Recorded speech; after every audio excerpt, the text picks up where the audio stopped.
that dial. You're now listening to Debate Talk Free Radio.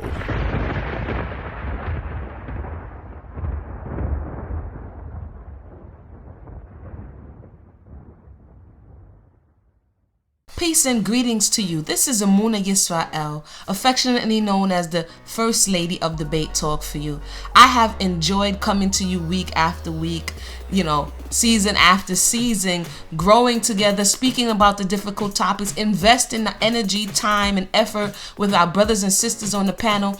Today, I would like to come to you with an opportunity for you to invest in something that I've been working on and that's near and dear to me. It's called the Yummy Cottage. You can learn more about it at www.gofundme.com/the Yummy Cottage. We're currently fundraising so that we can get it off the ground, and your help would be appreciated. Once again, www.gofundme.com/the Yummy Cottage. Check the link in the box and hope to hear from you soon. Greetings. Welcome back once again. This is Emah Yisrael, affectionately known as the First Lady for Debate Talk for you. We appreciate all the listeners, male and female, who support the Relationship Challenge and our newest edition and sister show, Under the Palm, Hebrew Women Speak. So sisters, if you have something to share or desire to be featured on the Debate Talk for You platform, please send all requests to underthepalm2@gmail.com. Once again, ladies, that's underthepalm2@gmail.com.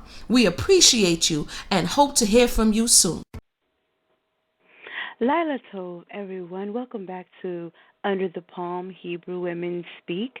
This is the first show since our season return. This is Season 1, Episode 7 of Under the Palm, Hebrew Women Speak. So tonight we have something very, very special for you, and I'll give you a little background on what tonight's show is about. Tonight's show is called Ask Emah.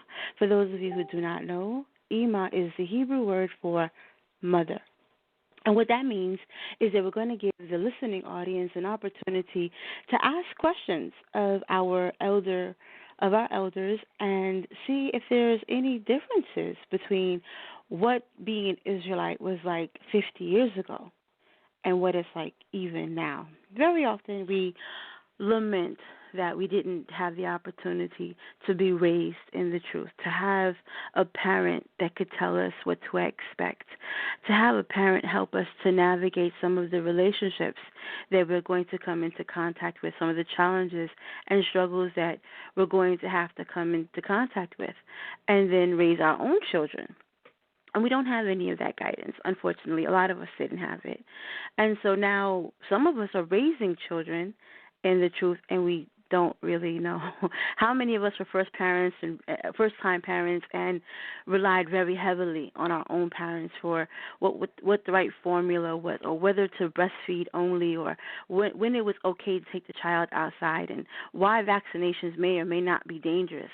It was great to have a parent walk us through those things, and now we find that we have all of these expectations as women, as men, as brothers, as sisters, as wives, as mothers and husbands, and fathers, and we don't necessarily have the same kind of guidance for these very, very important tasks. And so we're going to open up the mic for our Emahs. We've been blessed to have Emah Yehudi and Emah Naomi since the very, very beginning of Season 1, and their contributions have been just immeasurable. And so we'll give you an idea of what the segment is going to look like. The panel will open up, and the sisters will ask the kind of questions that you may have, or other questions that you may have, and you call in and ask on your own, and just to kind of give you a sense and some type of direction about what tonight's show is going to be about. I'm not sure. Emah Yehudi is here. Hallelujah. Emah Yehudi, are you? Can you hear me? Yes. Hallelujah. Yes, thank you so much. Shalom, shalom, Emah. Emah Yehudi, Emah Naomi, these are women who I know, I've spoken with, or have met. So these are not just, we snatch little old ladies off the street and throw them on the panel. These are our Emahs, and we have spoken to them, and we've actually, I have a great deal of respect for these women, and I find them often a little intimidating because even after being in the truth 25 years, how do you really kind of stack that up to 35, 45, 50, and sometimes more years of lived experience? And then these are such incredibly humble women who will say, you know what, BT, I learned something from you too. And that's the kind of humility that a lot of us we haven't seen, and we're definitely not demonstrating. We have people who have after 3 videos on YouTube feel like they can go out and lead the nation, but we have women who can say, I've been in this truth half a century and I'm still learning. And there's a little bit of background noise, so if we can mute our mics until it's time to speak, I would appreciate that. Probably it's because it's hard for the audience to hear what's going on. And this is already apparently a very difficult segment because I guess it's because we don't know how to ask our elders anymore. A lot of us feel like we're too muted. Okay, somebody else is. I'm sorry, excuse me. But I'm mute. I don't know what's the background, but I'm mute. Go ahead, dear. Okay, thank you, Emah. So I think that some of the confusion comes from this idea of we don't know how to ask our elders anymore. We haven't had elders in so many years. We don't know what that means. Some of us we feel like we're too grown, and the Emahs and the elders are just out of touch, out of date. They have no idea what's going on, and then we still have this kind of need to appeal to them, though. So we're kind of locked in this dichotomy. And so I want to give us an opportunity to come out of that. Sal had the brilliant idea of giving the Emahs more airtime. And it might sound like I'm eating up all their airtime, but I'm really just trying to get everybody situated so that we understand. I'll continue to answer questions if there's any confusion as we go along. But in case I didn't introduce myself, this is Mayana Hasso-Ferret. I hear that Amuna is in the building. Hallelujah.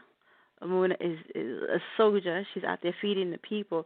So without further ado, I will give it over to Emuna to introduce herself. As others come onto the panel, we'll get our introductions out of the way, and we will go right into the show. Emuna, tell us a little bit about who you are, what you've been doing, and what are your thoughts on today's show? Introductions, the mic is yours. Oh, thank you. Shalom, everyone. Greetings and praise to the Most High for this day's blessing and mercy upon our soul. Interesting show topic. Actually, to tell you the truth, I've been moving around trying to get the Yummy Cottage together. So when I heard Ask the Emahs, I was like, oh, Mayana, we off today? And Mayana's like, no. Because I just thought the Emahs was just going to break it down. And, there are times when I just like to listen, and observe. But outside of that, I look forward to the show because, like you said, again, we've come to a space where a lot of people don't respect the elders. And even the experience, whatever it may be, you can learn something from everyone. You can learn what to do and what not to do or how to do it better, you understand? And so I look forward to the conversation. And as I said, I'll probably be doing way more listening because when the elders are in the house, you already know you got to fall back. So I look forward to it. I relinquish the mic. Hallelujah. Emona, you bring out a great point. It was very interesting to hear you say, as we all know, because unfortunately we all don't know. Some of us don't know how to just sit down and be quiet. Some of us don't know that we haven't learned everything, and there's still something out there to be discovered and something out there to be explored. I'm going to go ahead and turn it over to Emah Yahudi and then Emah Naami for introductions, and then we'll go ahead and try to see if we can get a few questions out there to show the audience how it's done. Emah Yahudi, you're here first. Go ahead and introduce yourself. Shalom. Greetings, sisters and whomever's listening, and brothers. Yes, I've been into this law for over 30-something odd years. I raised my children. I started off as Messianic. I raised my children that way. We did all the laws, what we could do, the law, statutes, and commandments. They're adults now in their 40s. I'm a community activist. The shoes is coming behind me. She's really busy. I feel bad because I'm younger than her and she moves faster than me. But anyway, I had to give her kudos, Imanami. Right now, yes, I do. And hopefully pick back up my activities of helping the community. I do it now and then to contribute. But I'm willing to listen as an elder, willing to listen because you learn. Like my grandmother would say, and I always say she had a 4th grade education, but the smartest woman I've ever known, one of.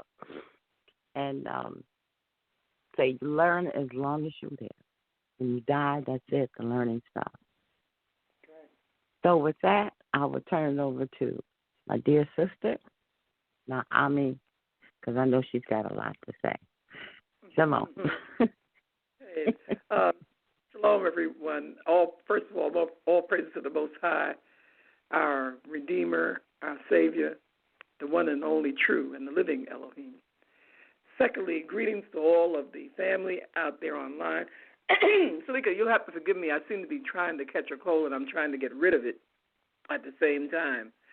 I'm Emah Naomi Bat Lewi. Those are a lot of people in the New York City and New Jersey metropolitan area know me already. I've been in this way of life for over 52 years and counting, Yah willing. I've been connected with a few congregations, and I'm not actually affiliated with any congregation now, but I do visit from time to time to various congregations in the area. I used to do a newsletter for the Israelite community. I did it for 10 years until I could no longer afford to do so. I'm running a so-called prison ministry in that I'm writing brothers, and there was one sister who was incarcerated, sending them to Knox and Kippot and the various things that they needed in order to keep the law behind bars. I'm also a community activist. I'm secretary to my community board. I'm the secretary, to my granddaughter's school board. I'm a volunteer for New York Cares and Volunteers in New York. I'm all over the place, so to speak. When I say the word retired as it concerns me, I almost have to laugh because that just means in my book, tired twice. But what happens is that, like I said, I've been busy in the Israelite community and still trying to remain active in the community for as long as Yah will let me.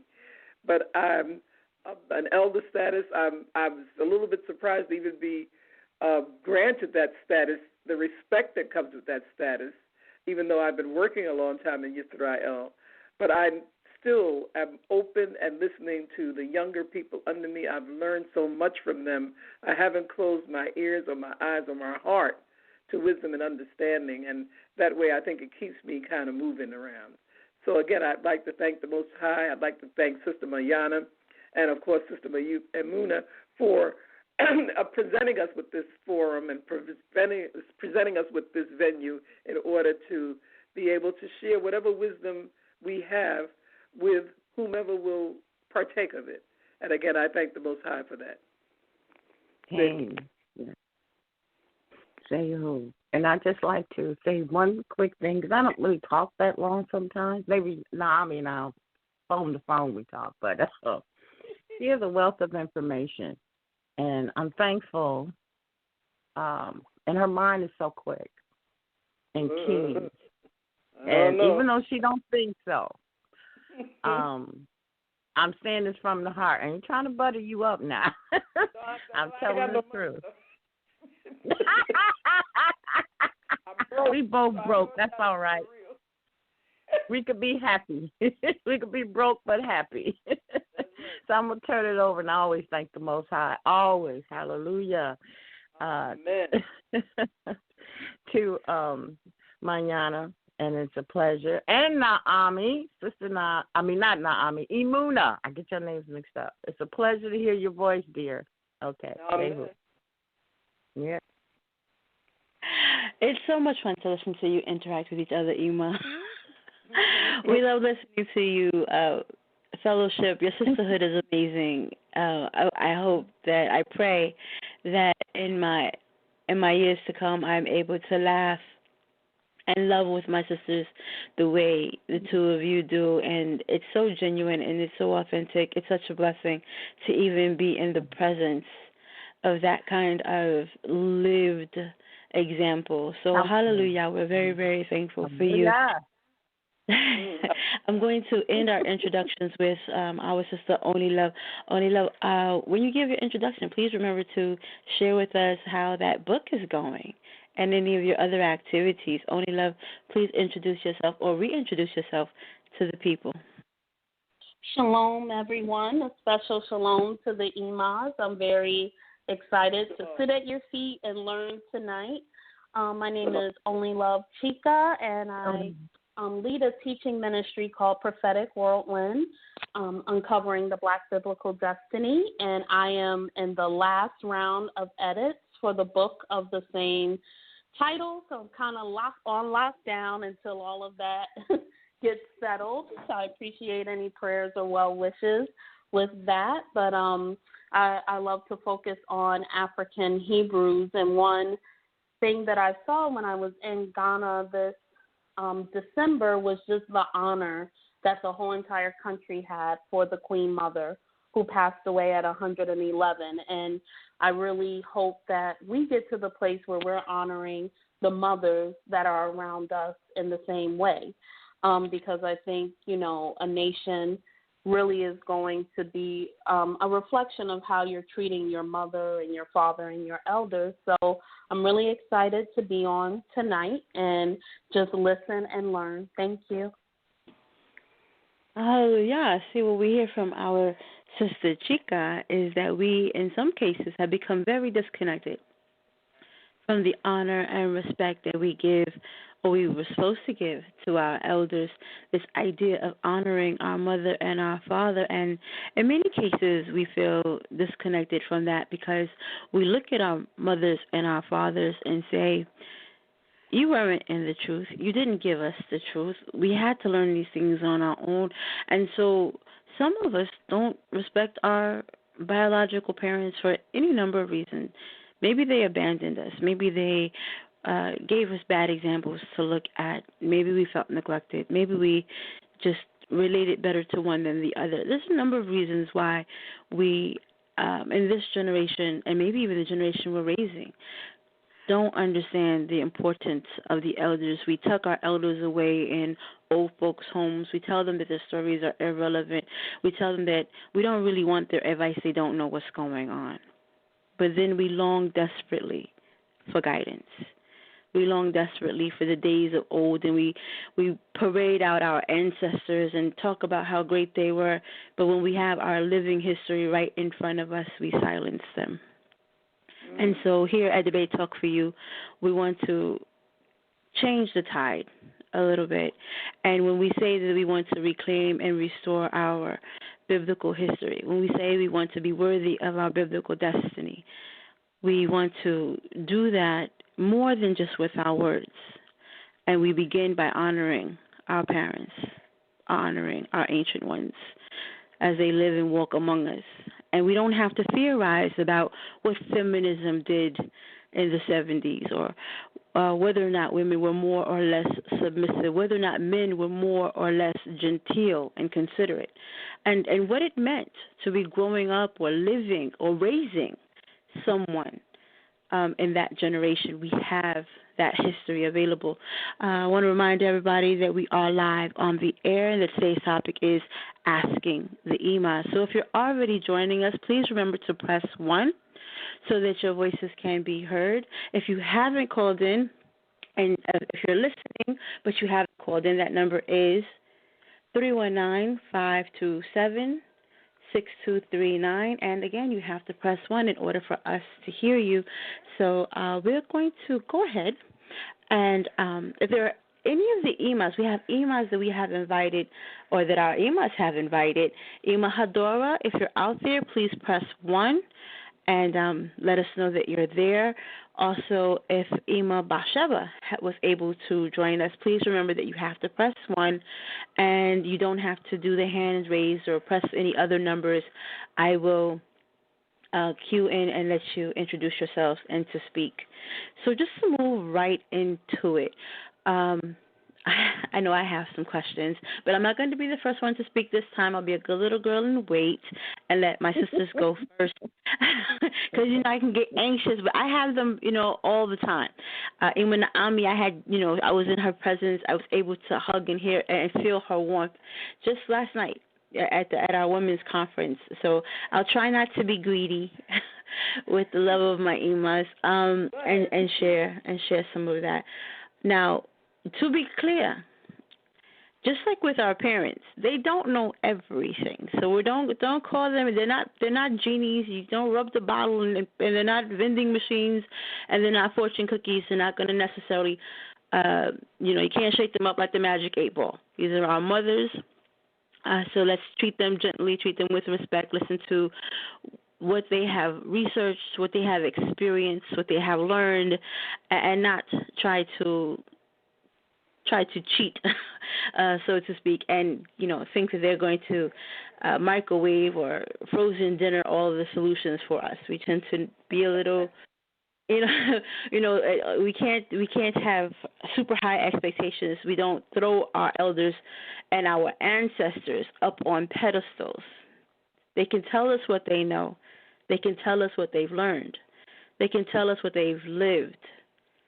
But let's not expect them to tell us everything.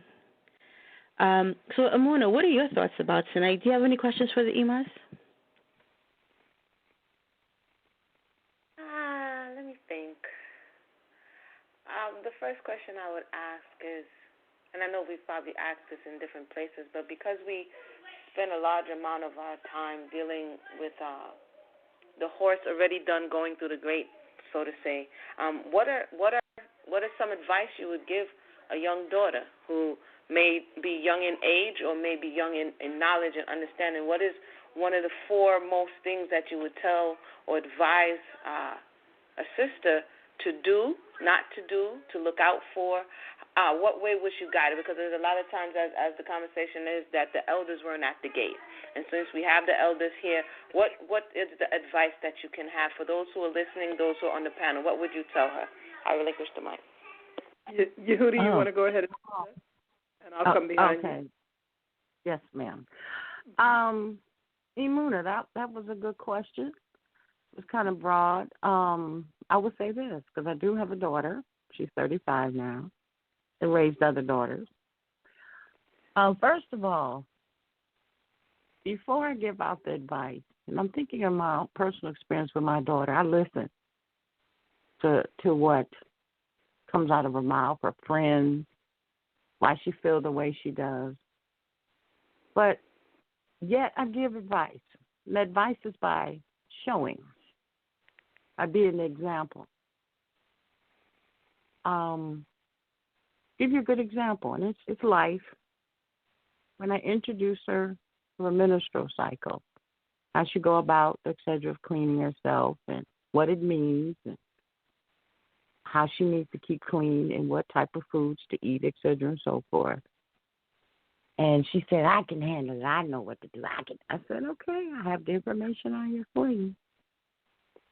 One night, and she started early like I did, I heard something go, Mom. I'm like looking around. That was her crying. I wanted to laugh. I said, no, I'm not going to laugh. Don't laugh, Jerry. She was scared. She couldn't handle it. And I talked her through it calmly. That's one experience. And taught her through the scriptures as well as showed examples. Now, when it comes into womanhood, not just that, but womanhood and exploring not just her body, but her feelings about the opposite sex, how to carry herself, I'm that example. I remember when she wanted to know when it's time to date, I said, there's no dating. I should go out in groups. I should know the parents. I was like that growing up. I didn't date. I just went out with a group of friends, male and female. We went out together. We looked out for one another. I taught her that she doesn't have to talk a lot to be so vocal, but she did learn. See, this is one thing that's interesting, what I did with my daughter. I allowed her to get involved in different activities instead of just the Shabbat and the feast days, and that's all she did because children have a tendency, as they get older, to get distracted, and they'll go other places. Where I made that decision to say, and I'll cut it short, and you can always loop around, made sure that I was active with her sports, even went in Girl Scouts, and then asked to talk and sat and talked about the scriptures. And one incident, which is very important, when she was only 10 years old, she said, "Mom, I read Genesis, and the Most High have man and woman. You see, man and woman and woman." At that time, it surprised me. And why? Because she really was listening. I was surprised. I said, she's listening, and she understands. So from that point, I recognized that my example and by communicating with her had a greater impact for me just talking to her.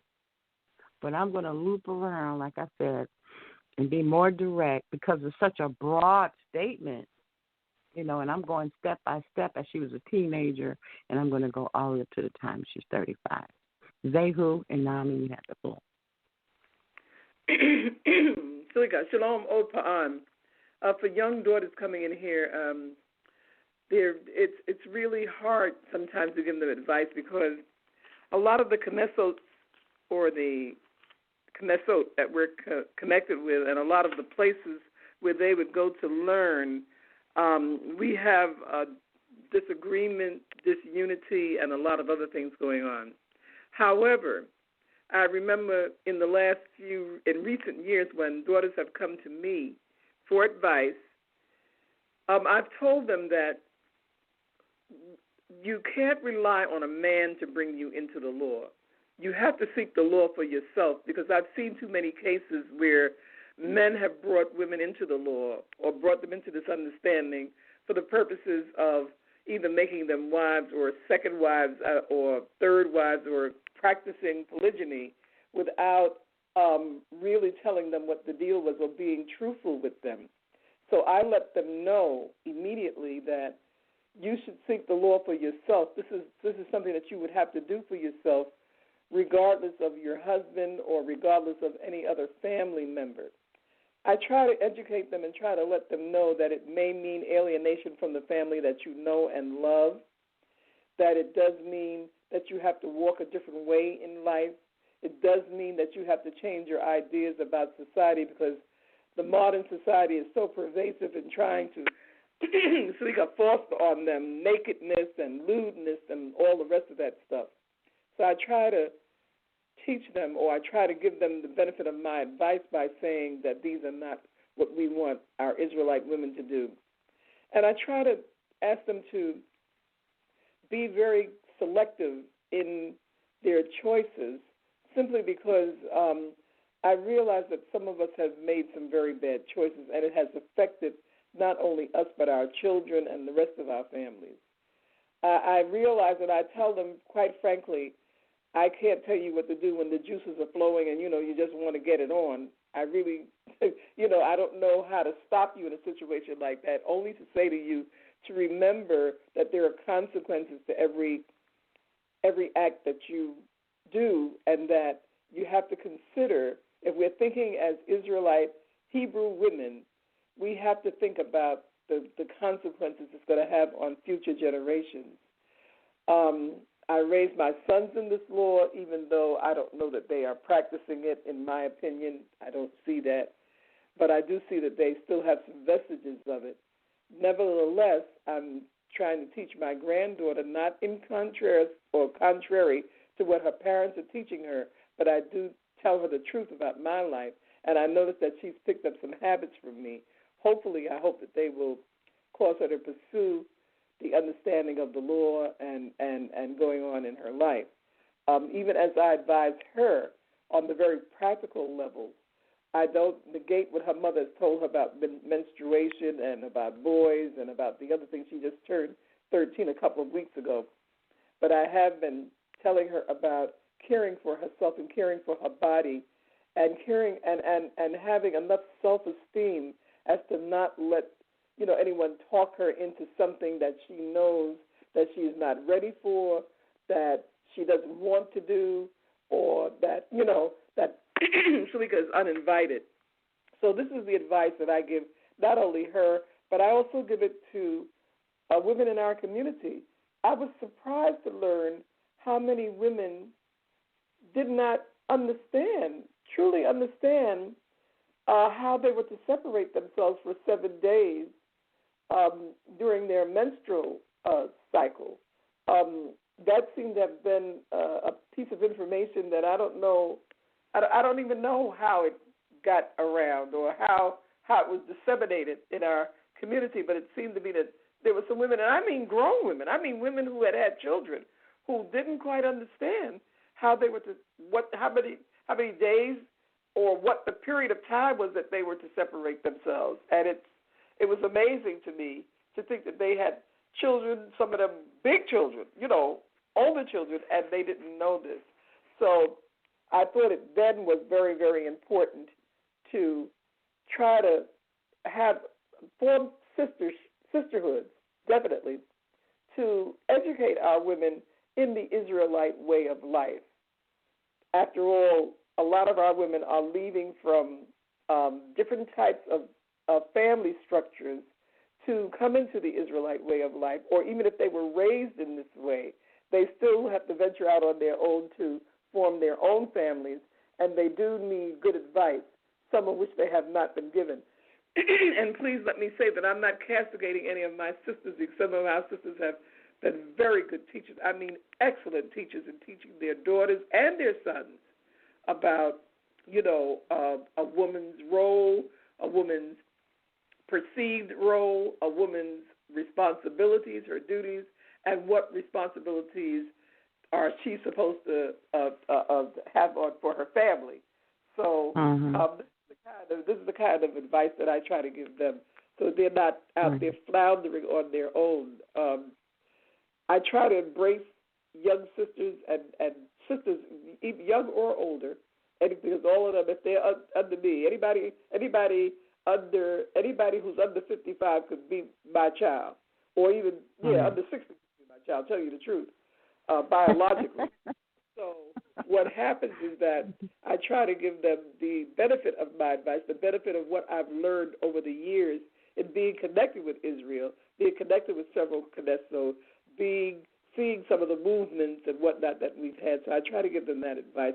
And I always pray. I always ask Yah to guide me and make sure that I'm giving them the right advice. I don't want to give them anything that misleads them, that's deceitful, that's untrue. That's not my way. I've been kicked out of places because I told the truth. I've been a little bit too candid. For folks. But I try to be true because I realize that he hates that lying tongue, So I try to make sure that I keep it on the straight and narrow. Zehu. Phew!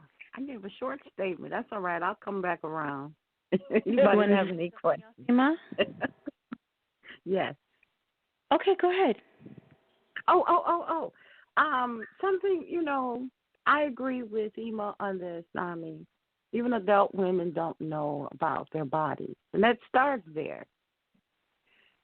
Training, showing, listening to your daughter. I didn't know until, not now, but as I got older, it was my grandmother that laid that foundation and was the catalyst, or I don't know if that's the right word, of how to be a woman, and actually how to be an Israelite woman, even though I don't say it as much, because she knew something.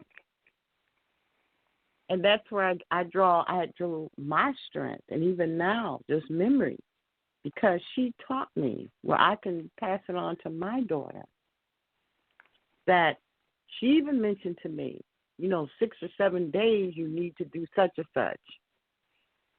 And I'm, okay, Grandma. And then find out reading it in the Torah, I said she knew something. Mm-hmm. And what I try to relate to the young sisters is that, first of all, depending on what it is, because we're not nearing a specific thing, but my thing is search it out for yourself in the scriptures. When we're talking about scripture study, search it out. If you want to call me, we'll talk and discuss it. Now, with my daughter, yes, just like Naomi, my daughter and son was raised as an Israelite. Now, even though they don't follow all the laws today, they have the foundation that's been laid. And I'm thankful for that. Yeah, we still got issues with them, but we love them. They ain't out here robbing nobody. But yes. But I'd like to hear questions from the audience. I'm going to cut it short, and I would like to hear. Well, before we get to the audience, we still have Only Love, who is waiting patiently to ask you many, many questions. She has had the opportunity to go to Ghana and Nigeria and observe a different type of relationship between the younger and older generations, and to have a living comparison between how some of us are regarding or disregarding our elders here. And I know I've known Only Love for some time and even some years, and she's very refreshing in a number of ways. And one of those is her regard for the elders and respect for the culture. So I'm sure she has great questions, and we're going to give her an opportunity to ask those. And then absolutely we'll turn it over to the listening audience. If you're out there, remember the number is 319-527-6239, and you do have to press 1 in order for us to hear your questions. So Only Love, without further ado. Just a minute. I'd just like to say before Only Love goes on that I want to hear so much your questions. We came up in the era that I grew up in the 1940s and the 1950s. We were told, we were given like a strict rule: keep your panties up and your skirt down, and that was it. That was. And I decided that we needed a little bit more than just that admonition. So that is what prompted me to try to sit down and take the time to explain to our daughters, what we knew about, the culture and what we knew about our bodies, et cetera, et cetera. Please, Only Love, please, I'm anxious to hear from you.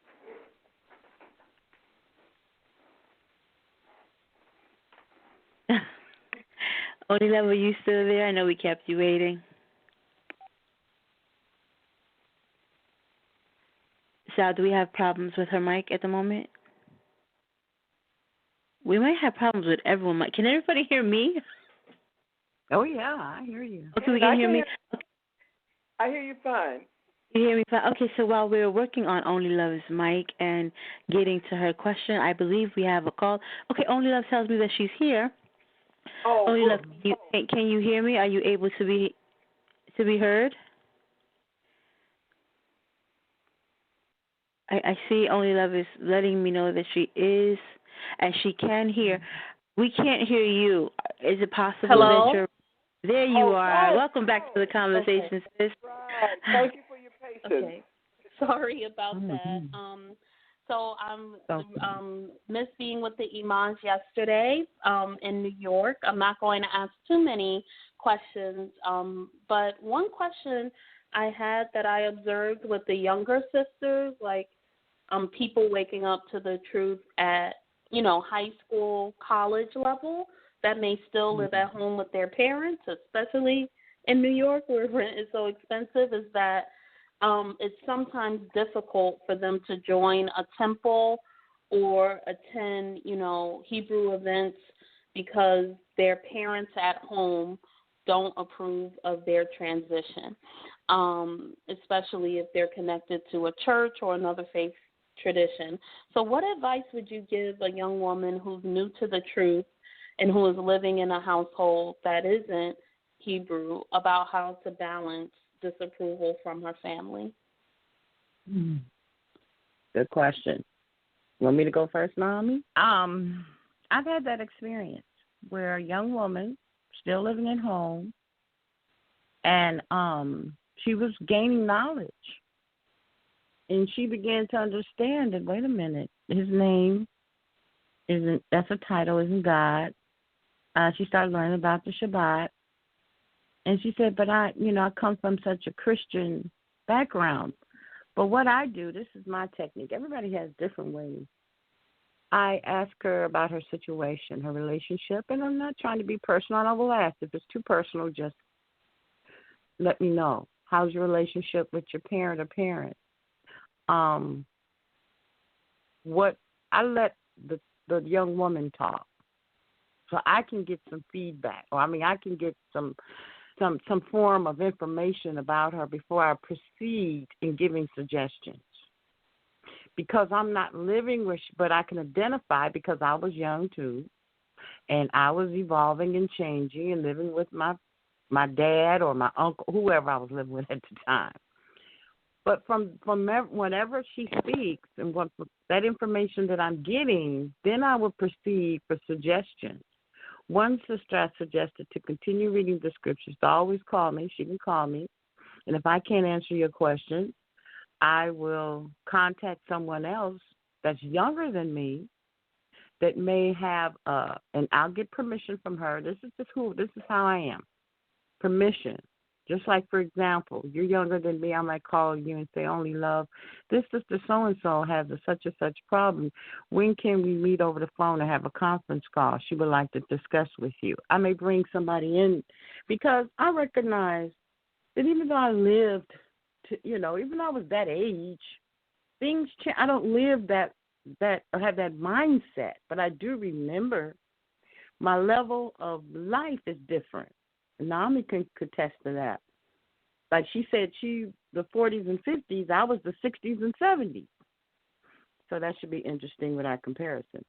So that's how I would approach it with her, because they're already confused, and they still want the respect and love from their family. It's like breaking away from tradition, and that's like breaking away from family.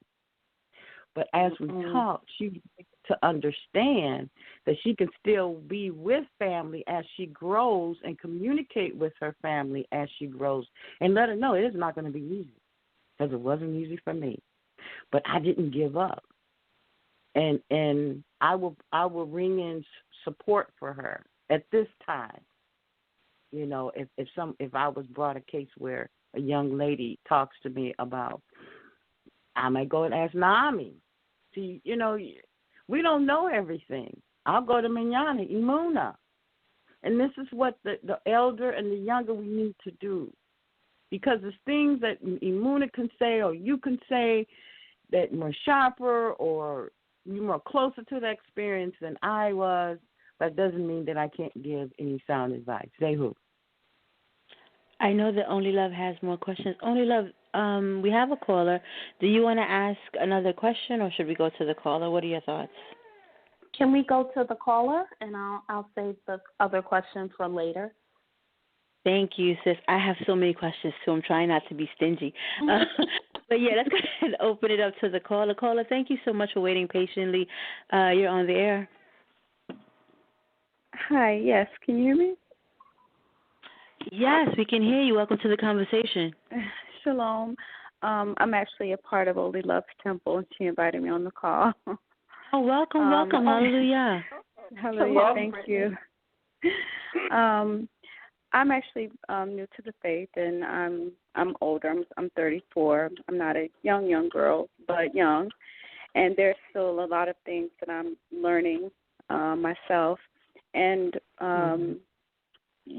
one of the last people who spoke mentioned something about being separate during that time. That's something I didn't know. I've heard it since I've been in this walk, and I never knew about being separate when you're during that time during your menstrual cycle. And I guess my question is, when you say separate, what does that look like, or what do you mean by that, or can you give me scripture I can reference to it? Yeah. Okay. I'm not a chapter and verse person, but I can find it for you in the scriptures very easily about how a woman must. I'll look for it for you. Yeah, thank you. How long a woman must remain unclean. I think. Let me clarify what I mean by separate.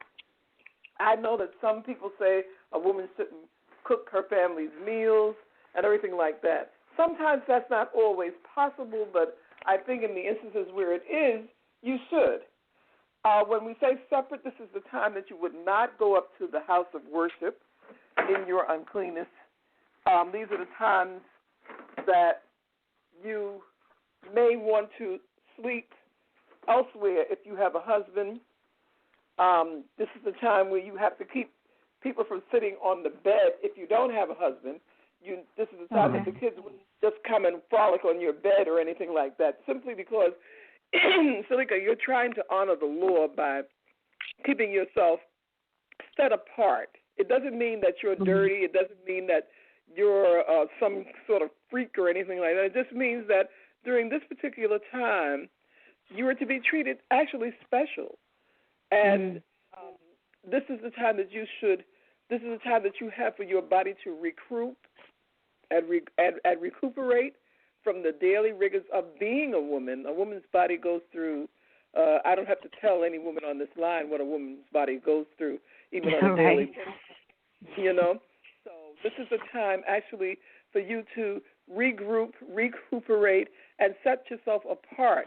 If you have a mate who's understanding enough, or you have people in your household, maybe even children who are old enough to cook for you and everything like that so that you can stay away from those things at this time, that is fine. If you can't, then what you do is you try to minimize it by not having them sit where you sit, lay where you lay, you know, that kind of thing. Not having them, touch you below the waist, so to speak, if I'm making myself clear. Yeah. And I'm not. Okay. So that's what I'm trying to say. I also have to say, in just to add just as an addendum to what Yehudi said, and I agree with everything she said about how a young woman who's in her parents' house who's going to college or going to school and their parents are Christian. Most of us come from backgrounds like that. I had a great aunt who told me she was going to remain a Roman Catholic until she died, and I guess that's what she was until that time. But there is also, and I had to say to her, well, Auntie, great aunt, I respect your way, but I still have my own way, and I don't think that you should be resentful if I'm looking to find God as well. That, of course, did not satisfy her, but nevertheless, I tried to do that. I had to do that with my own father, in fact, because, he was raised up in the Christian way, and I had to explain to him, there's nothing harmful about what I'm doing. I'm still looking for God as well, but I have to find him for myself. And it wasn't, I said it in a very respectful and way, and I told him, I said, I honor what you have taught me, and believe me, it has helped to shape me into the woman that I am today, but I still have to seek my own truths. I know that takes an awful lot of bravery and whatnot to be able to stand before these people who have raised you and tell you that they know what's best for you to be able to say this. But sometimes, like Yehudi said, you just have to stick, you just have to continue and stick to it and continue to stay in the scriptures and try to make yourself strengthen in that. Zehu. Okay. In the chapter, the book is Leviticus. Oh, yeah, Toda, Emah. Yes. Because I said I'll find it for you. It's in Leviticus, if you want to write it down, sister. Chapter 15. Leviticus chapter 15. Okay. You can at verse 20. It talks about the woman. But of course, you can read above that, which it talks about a man too. But this is chapter 19. And when a woman has a discharge, yes, and they chapter 19. Okay. I mean, chapter 15, verse 19. Okay. Chapter 15. That's my fault. Okay, I'm doing you. Chapter 15, verse 19. Isn't it also in Deuteronomy about separating herself during childbirth? Is that, or does 19 cover all of that as well? You may be right about Deuteronomy. I got it right in front of me. You kind of know around about where the scripture is. Well, I know the stories, but I just don't know the chapter and verses. My memory, I would not rely on that, Okay. That's okay. We've all been there. Yeah, we'll go back. Very often, I think that it was Emah Yehudi who said that the grandmother that she had wasn't a book-learned person, but still the wisest that ever was. And so sometimes it's not all about the chapter and the verse. We know it's there, and we're young enough and bright enough to go ahead and do some of the research once the wisdom has been laid out. We know what to look for and what accounts to be out on the lookout for. So I think the listening audience and the sisters that called in is very appreciative of you being able to shed some light on that. I think Emah, I have a question for you. Just kind of along the lines of the caller, what are your thoughts about, because I heard you say that maybe the sons or the daughters who are in the house can take over some of these things. This idea of, even with the Sabbath, we don't cook, so we prepare in advance. And our menstruation doesn't necessarily go by the calendar that we put it on, and it may surprise us, but there are ways of putting things in the cupboard, right, and maybe having something prepared in advance, and so that the family isn't taken aback because you aren't actively cooking. And I wanted to ask you, do you agree that when we look at Genesis, for example, the first time we are introduced to Jacob, outside of him being born, he's cooking? Esau, who has to appear before his father, he's told to go out and prepare venison. These are boys that can cook. So, and so why did they know how to cook so efficiently? Why were they able to be preparing meals on their own? What are your thoughts? 'Cause is it possible that while their mother was in her moment of being special, in her moment of being separate, that the boys were learning how to cook and taking up some of the slack so that her body could recover, and that, like you said, the rigors of being a woman she was able to be replenished and refreshed. I am sure some of the men would eagerly agree that women aren't necessarily the best people to be around when they're cramping up and aching in their bodies. So that's a little bit of a break for them too, But again, after 50 years and 30 plus years, what are your thoughts on some of those ways of looking at that period of separation? You're absolutely correct. And I taught my boys, both of them, to cook because there's no guarantee that when they go out in the world they're going to get married right away or there's going to be some woman to come and pick up after them.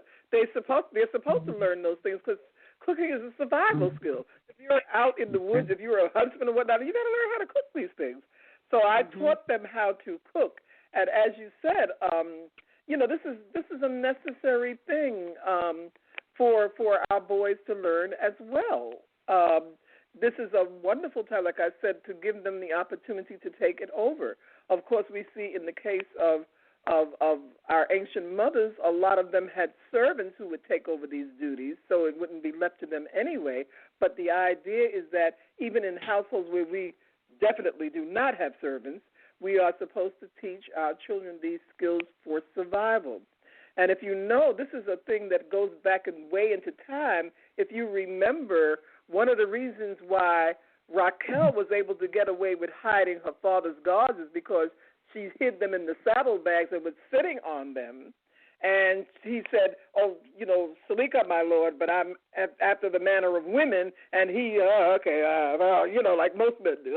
When they hear that, they don't want to, they make a beeline, So that's how she was able to get away with it. So we know that this is something that happened from ancient times if we are to read what is not even written in the narrative, but understanding what the situation was. Zehu. Emah, thank you very much for that. Emah Yehudi, I have a question for you. By the way, stop me when I get too windy because I'm a Levite and I have a tendency to be very verbose. That's okay. I'm Jude. I have a tendency to be nosy. So, according to Panelist, we're just playing out our little side roles right now. So, Emah Yehudi, speaking of Levi, we got Levi and Yehudi in the house. According to our inside speak, we got Levi and Judah in the house. Emah Yehudi, our sister Amuna recently, or not so recently, asked the question about being Nada and this idea about being unclean, and it was very interesting to find that people had a very narrow idea about what that means, and and weren't quite aware that the men could be made out too for any number of reasons, and that it's not unique to our menstrual separation. And so women have been made to feel like, I think it may have been you, it may have been Emah Naomi, who said we've been made to feel dirty, unworthy, unclean. Like, Most High is separating us because we're very bad girls, and we can't be around good people during our dirty time. And so a lot of young sisters feel offended by this separation. We don't feel special. We feel ostracized. We feel like we're being put away almost.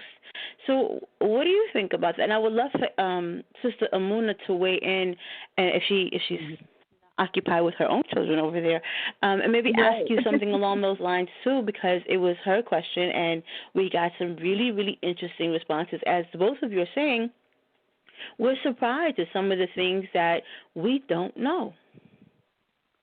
Well, I'm going to tell you from a little bit I said from my own experiences, did not know this was Scripture, where I missed a lot of days from school. My mother took care of me. Certain procedures of keeping clean. I noticed her would change the sheets and blankets, would mop the floor, would wipe things down, and this is the truth. I am not lying on this. Is the truth. This is why words can't explain why I love the Most High, and I try to be so obedient. Because when you, in retrospect, when you look back, He truly has worked with the people in my life, so I can know these laws. And I was put on a different diet, different foods. You know, I couldn't drink any dairy, lots of water.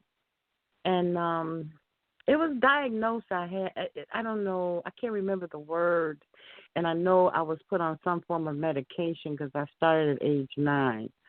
But when my child, I explained to her, and I was a little more knowledgeable, not just through the Scriptures, but it was through the Scriptures, but I didn't exactly read it, that I waited on her hand and foot, but kept the house clean, just like when people get sick. And the whole house gets sick. Why? Because you're breathing the same germs. Blood, even though it's a lifeline, it also can cause diseases. Because if someone has a diseased blood and you're touching it with open sore, you get sick. This was for cleanliness. And we could not go up to the temple to worship, even the man, because he's around the woman. And the man usually took care of the woman. Because they say she's unclean, it's unclean to go to the temple. That they could not go. It does not mean the woman. Matter of fact, I know my dad took care of my mother. And I remember some tender moments where he would bring orange juice or anything she wanted. You know, and back in, he said, I ain't buying no tampon. No.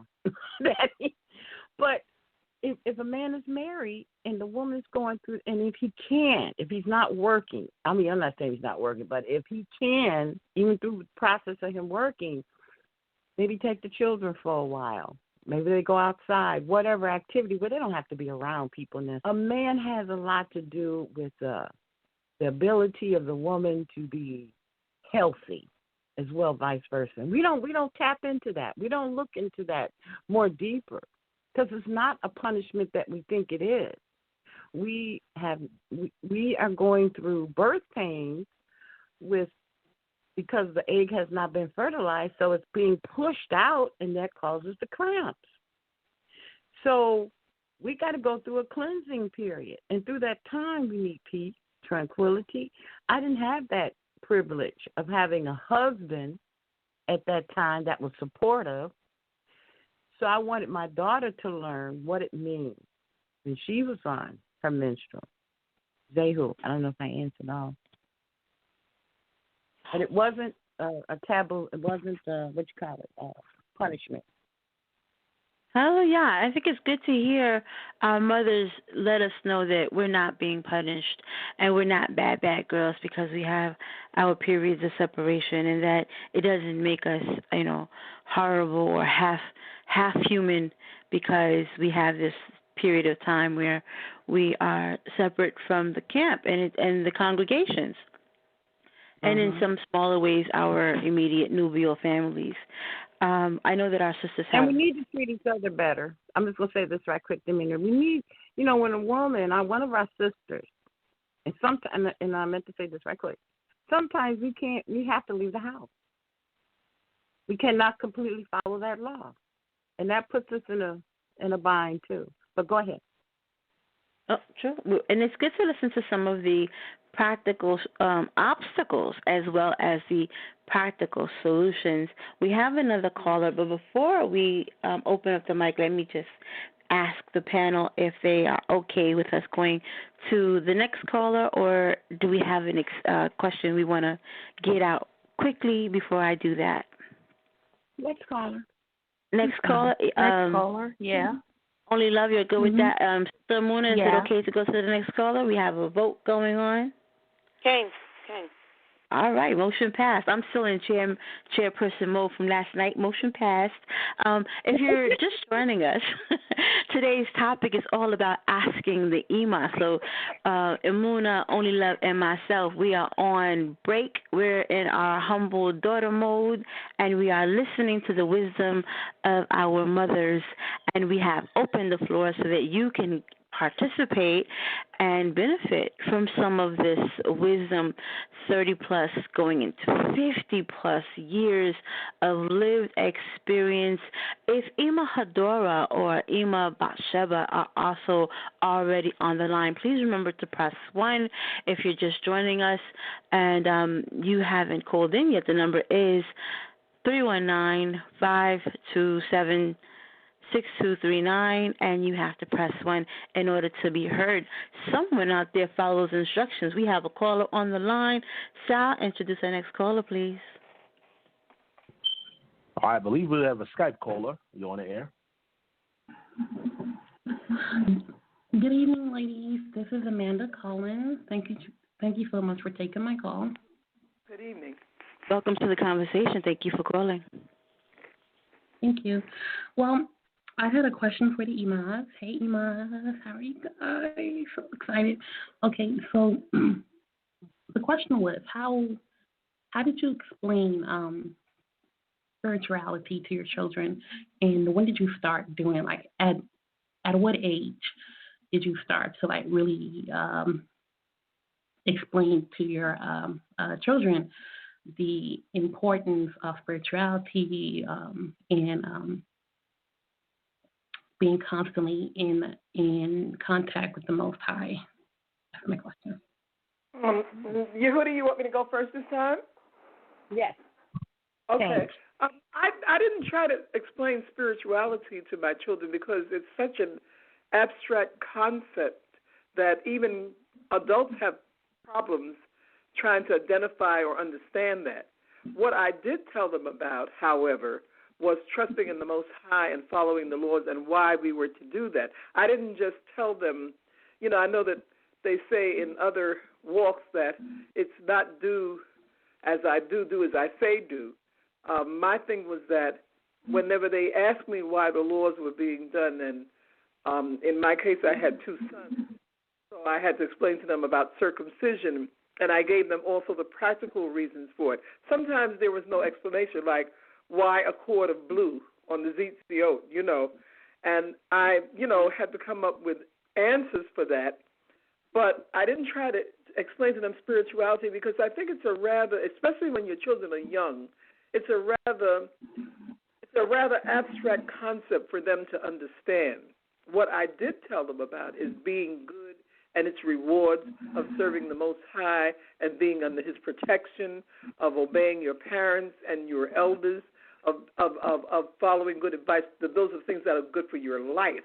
That's what I did tell them. But I did not try to explain spirituality because, to be truthful, I don't even understand what people always mean by spirituality. I know that I have a unshakable faith or unshakable trust, I should say, in the Most High, and I rely on Him for everything, but I don't know that puts me in the realm of spirituality or not. Zehu.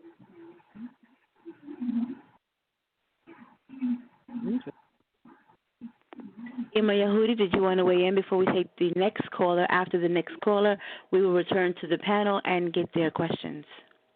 Right quick. I didn't say spirituality. It depends on the age of the child. But when they were 6, 7, or 8, and remember now, I was like crawling in this faith. I said, well, God, and I explained who God was in terms of the creation so they can identify. And I went step by step from their perception. Just like when my daughter was 10 years old and said, well, when I read in Genesis, it's not supposed to be Adam and Steve and Carol and Mary. And she understood that precept. But how I got them interested in reading, because we went Shabbat, I went over to my brother's house, is I also put a lot of other activities involved, and had them around other people who thought on the same perspective. And I started with little itty-bitty steps. And they would ask some way out questions, like, why is the sky blue? Well, how come? I'm like, okay. Because children can ask some doozies, and you got to be quick. And you don't lie to them, but you have to figure out, well, what, because you know your child. What can they understand right now, the truth, and let's build on that truth as they get older. Thank you for adding that. That's absolutely correct. We're going to take one more caller before we go into round 2 of today's segment. If you're just joining us, this segment is all about asking the Emahs. The Emahs is our Hebrew word, or Emahot is our Hebrew word for mothers. And we have been fortunate and privileged to have the honor of having 2 of our elder women on our panel who we affectionately and appropriately address as Emah. Emah Yehudi and Emah Naami are joining us this evening, as well as our panelists, Emuna Yisrael and Only Love Austin, authors of various books that will give you the links for. They are available on Amazon and will be available on Amazon soon. So we're going to go to the next caller. If you've called in but you haven't pressed 1, please remember to press 1 so that we can take your calls at the end of our second round. Next caller, please. All right, let's go to 530-434. You're live in air. Greetings, much love to all the mothers. This is Brother B.A. out of Sacramento, California. How you guys doing this evening? Shalom, welcome to the conversation. I know you weren't talking to me, but Shalom. I wanted to be Shalom, mothers. I appreciate you. Much love to you all. Praise the Most High. I just wanted to ask for some clarity. I understand in the scriptures, specifically the Torah, we are instructed not to kindle a fire on the Sabbath. My question to whoever, to all you, to all the mothers, because you guys have a lot of wisdom, and I know you guys may have dealt with this. When it comes to on the Sabbath, is it a sin to cook on the Sabbath? And I'm going to fall back. Much love. Okay. May I take that question, Yehudi, first? Good question. Or do you wish to? Yehudi, do you want to take it first, or do you want me to take it first? You. Okay. Emah. It is. In my humble opinion, it is. When he says kindle no fire, that's what the instruction says. There's nothing ambiguous about that statement. I understand that in modern times, when we put on an electric light, we are actually by combustion, if you understand science, but we don't go into the scientific part of it. We know that some things are actually necessary here in modern times. But I would say always I give you the same caveat that my former priest, God rest him, used to give us. Always opt for Yah. In other words, you won't die if you eat food that was not warmed on the Shabbat. We've invented some very ways of doing it, especially during the winter. We throw it on the radiator or something like that. We realize that's cheating a little bit, but nevertheless, it helps us, to get through the day. We try to opt not lighting those things because it says throughout your dwellings. That is the law. Cooking on the Shabbat involves work that you have to do. It involves putting together ingredients and whatnot like that. There's nothing wrong with preparing a salad. That is preparing. But when you have to actually take out the implements for cooking and kindle that fire and then cook, that is not what we want to do on the Shabbat. One of the things about Shabbat is the preparation for the Shabbat. We should be, if we have jobs that won't bring us back to our homes until after sundown or close to sundown on Friday and we won't have time to cook, then we should be cooking on Thursdays to prepare for the Shabbat. There's nothing that's wrong with you cooking 2 or 3 days ahead. I mean, that's how I used to do even when I worked and had to come home and take care of a family on Sunday, and other days I would cook up for 2 and 3 days because I couldn't afford to come home every day and just do the cooking and whatnot like that. So this is how most of the problems that we encounter on Shabbat is because we don't adequately prepare. So I would again say, preparation, prepare for the Shabbat. Welcome the Shabbat. This is our time to rest. This is the time that you don't have to worry about cooking. You don't have to worry about the bills. You don't have to worry about all of the other things that we worry about during the week that Yah has given us. Zehu. Yehudi? I want to say something in short, and not to make excuses. Nami and I've talked about this before. I remember growing up, on the weekend, I think we all have, where our mothers, aunts, whoever, grandmother took care of us, didn't cook. We had hot dogs, chips, whatever, no cooking on a Saturday because they got tired of cooking. They cooked that big meal on Sunday. And I'm a person of, I agree, you prepare. But things happen. And you don't do it purposely, but when it happens, you go accordingly. You never know. Suppose you're in the hospital all day. Forbid that it's not you in the hospital or a family member, but they just say you might have to, it has happened. I'm in the hospital all day. I can't eat. It's on the weekend. See, so I look at those circumstances, and I do not be hard on myself on it, and it's not hard for me not because I don't like to cook no way, but you have to use your discretion. You have to read it and be satisfied yourself that you don't. Like Nami said, you don't kindle a fire. So with that, I'm going to relinquish the mic and Toda for your question. Toda for your responses and your insights. I'm sure that has inspired more questions on the panel, so we're going to ease right into the second round of questions from the daughters on our panel, Sister Only Love and Sister Amuna. We're going to go in reverse order this time and begin with Sister Only Love. Maybe you have more thoughts about that period of separation that Emah spoke on, or maybe you have a new question.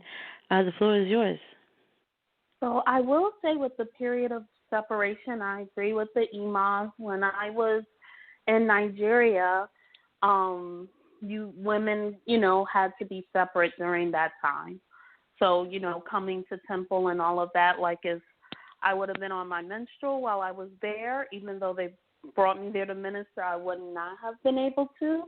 And I think there's deeper spiritual things that we're going through as women during that time that calls for separation. I had, and I would love to delve into that more, but I appreciated what the Emah said and my sister Brittany did as well.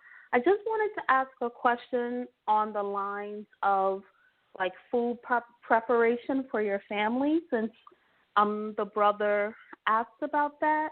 As women, since usually we're the ones that manage the house and the food, though that's not always, what steps should we take to create a kosher or Kodesh kitchen? Like if you're, for someone who's transitioning, how, should we go about buying the right food, setting up, our kitchen in the right way so we don't have unclean food there? Yehudi, you want to answer first, or you want me to answer first? That was it. Yeah, I'll answer. That's interesting. Yes. As far as the weekend's concerned, I know it's kind of indirect because Emah may give you a more direct answer. That I would Friday, which I call Friday, will prepare things that that I know that I can eat cold or I can leave out the next day. Or we had sandwiches, kosher. You know, it was a lot of nutritional things, but I didn't turn on the electricity or when for cooking or gas. And I'm not saying to defile it. I'm just saying that there's sometimes circumstances that we cannot avoid but still be minded. And I gave you an example. When I was growing up, they didn't cook on Saturday. But yet they did, like I said, it was hot dogs. I mean, that was still a forerunner of me easily transitioning to the Shabbat of not cooking because I was exposed to that as a child. So I tell people use your discretion. And you set up your kitchen, as you say, because I was always taught the kitchen you keep clean. I remember my grandmother telling me you should have that floor so clean you can eat off of it. That's the cleanest spot. That's the family. That's for the family, to get together when you sit down, and they don't do that anymore. Everybody goes to their separate dwellings, but we should sit down, in the kitchen. I remember that as a child, and you sit down and eat and we dialogue and what have you. But go ahead, Naomi. Okay, you're talking about keeping a kosher home, for instance. Yes. Kosher just means fit to, it just means fit, fit and whatnot like that. For those of us, a lot of us have come up under the Jewish understanding, which is, the separation of meat and milk and everything like that. Let me just tell you that Israelites who study the Torah more closely don't follow that. We know that the law tells you shall not see the kid in its mother's milk, and we understand that. It didn't say anything about having a cheeseburger or meat and milk. It doesn't say anything about that. However, what I would say to you, for those people who are meat eaters, you want to make sure that your meat comes from a clean source. If you don't buy organic or from farmers and herders who keep clean animals, who are into grass-fed animals and natural grazing animals, then you want to investigate those companies. And we've done some investigation. Some of the groundwork is already laid for you. We know some of the companies that have kept true to their word, in that we've had people investigate them, not just by letters, but by actually going to some of their places of raising and et cetera. I would say to you, be very careful when you read labels. Labels, right. Sometimes a lot of things are hidden that are unkosher in labels. Stearic acid, for one. A lot of oils and shortenings that are used. I know that a lot of us can't even. I don't like picking up boxes that have long chemical names on them. I like, if it's supposed to be carrots, it say carrots. If it's supposed to be mill flour, it say mill flour. So this is what it has taught me, particularly, and a lot of the sisters that I was affiliated with and am still affiliated with, is to read labels very carefully, to try to patronize those places and those farmers. There's usually from May to November, the farmers markets are in operation throughout the country, and I've even published lists on where you can go for these farmers markets. Most of those are local farmers or small-scale farmers who don't use pesticides, herbicides, fungicides, and all the rest of that stuff in there, and raise their foods more naturally. If you own a home and you want to plant a garden, it may not be for everybody. Not everybody is a gardener. Not everybody naturally does this. Yehudi, she has flowers all over her place that are just gorgeous, but not everybody has that sort of green thumb thing. And I know Sister Adira in Pennsylvania, I'm telling you, her display of gardening stuff is just, it's just miraculous. However, not all of us have that opportunity. Some of us, even when we're using urban gardens, that, we have a little stake in, can sometimes do that. But not everybody is cut out for gardening. Not everybody is cut out to be a farmer, quote unquote. So what I would say to you is that where you can afford organic, get it. If you can't, then try to get those foods that are natural. Try to get those foods that are as close to nature as possible. Read your labels extremely carefully. If you don't know what stearic acid is, look it up. They have online, you can look practically everything up online. If you don't have a computer, you can go to the library. You can find out where stearic acid is derived from. You can find out where glycerin is derived from. They have different types of glycerin. You get the porcine or the porcine of glycerin, which comes from a pig, or you can get the bovine glycerin, or you can get vegetable glycerin. So you want to do this. You want to check cheeses. You want to check all of the foods. What it does as an Israelite is it teaches you to be very conscious about what you're putting into your body, and that would be the guide that I would tell you. If you need some help in that, I believe that we do have sisters and brothers who can give you information on that, and I myself even have information on that, which I will release to Manana and Emuna and let them know about it if anybody wants to get that information later on. Zehu, I tell you got to stop me because you know I'll go on forever. I was going to say something. Thank you, Emah. We're taking notes. We're taking notes over here. Well, thank you for that question, because we're all sitting here with our pens and pads open and taking notes. Emuna, I know you're one of our better researchers. I'm sure your notes are immaculate as well. Very curious if you have any new questions for our Emahs. No questions. I'm just here listening. You know, it's a pleasure to just sit back and listen. I think the line of questioning that's being asked is very important because there's so much conflicting information out there. So we've talked about the pantry. We've talked about what to. Inevitably, how am I going to forget this? You know, again, and I like what Emah Yehudi says to listen to the needs of the sisters, and it's hard to just give a blanket statement. But if you could, if you could, those who have yet to, because like again, you know, as we know when we grow, the whole dating conversation, you know, no. So if we could, for those who may have possibly don't have the support of the family, the young woman is waking up, and she now is looking for the next step. She put the Most High first. She's studying, and she's looking for the next step. What, you know, like the older aunt or the older grandmother or the older elder, what are some good qualities? And I know it's you know, for some it may be this or that. For in men that they're supposed to look for, because today it's a big taboo, you know, and longzitzis. And are those enough to, you know what I mean, carry her through the marriage? Because sometimes, you know, you get starstruck by the way he reads the Torah.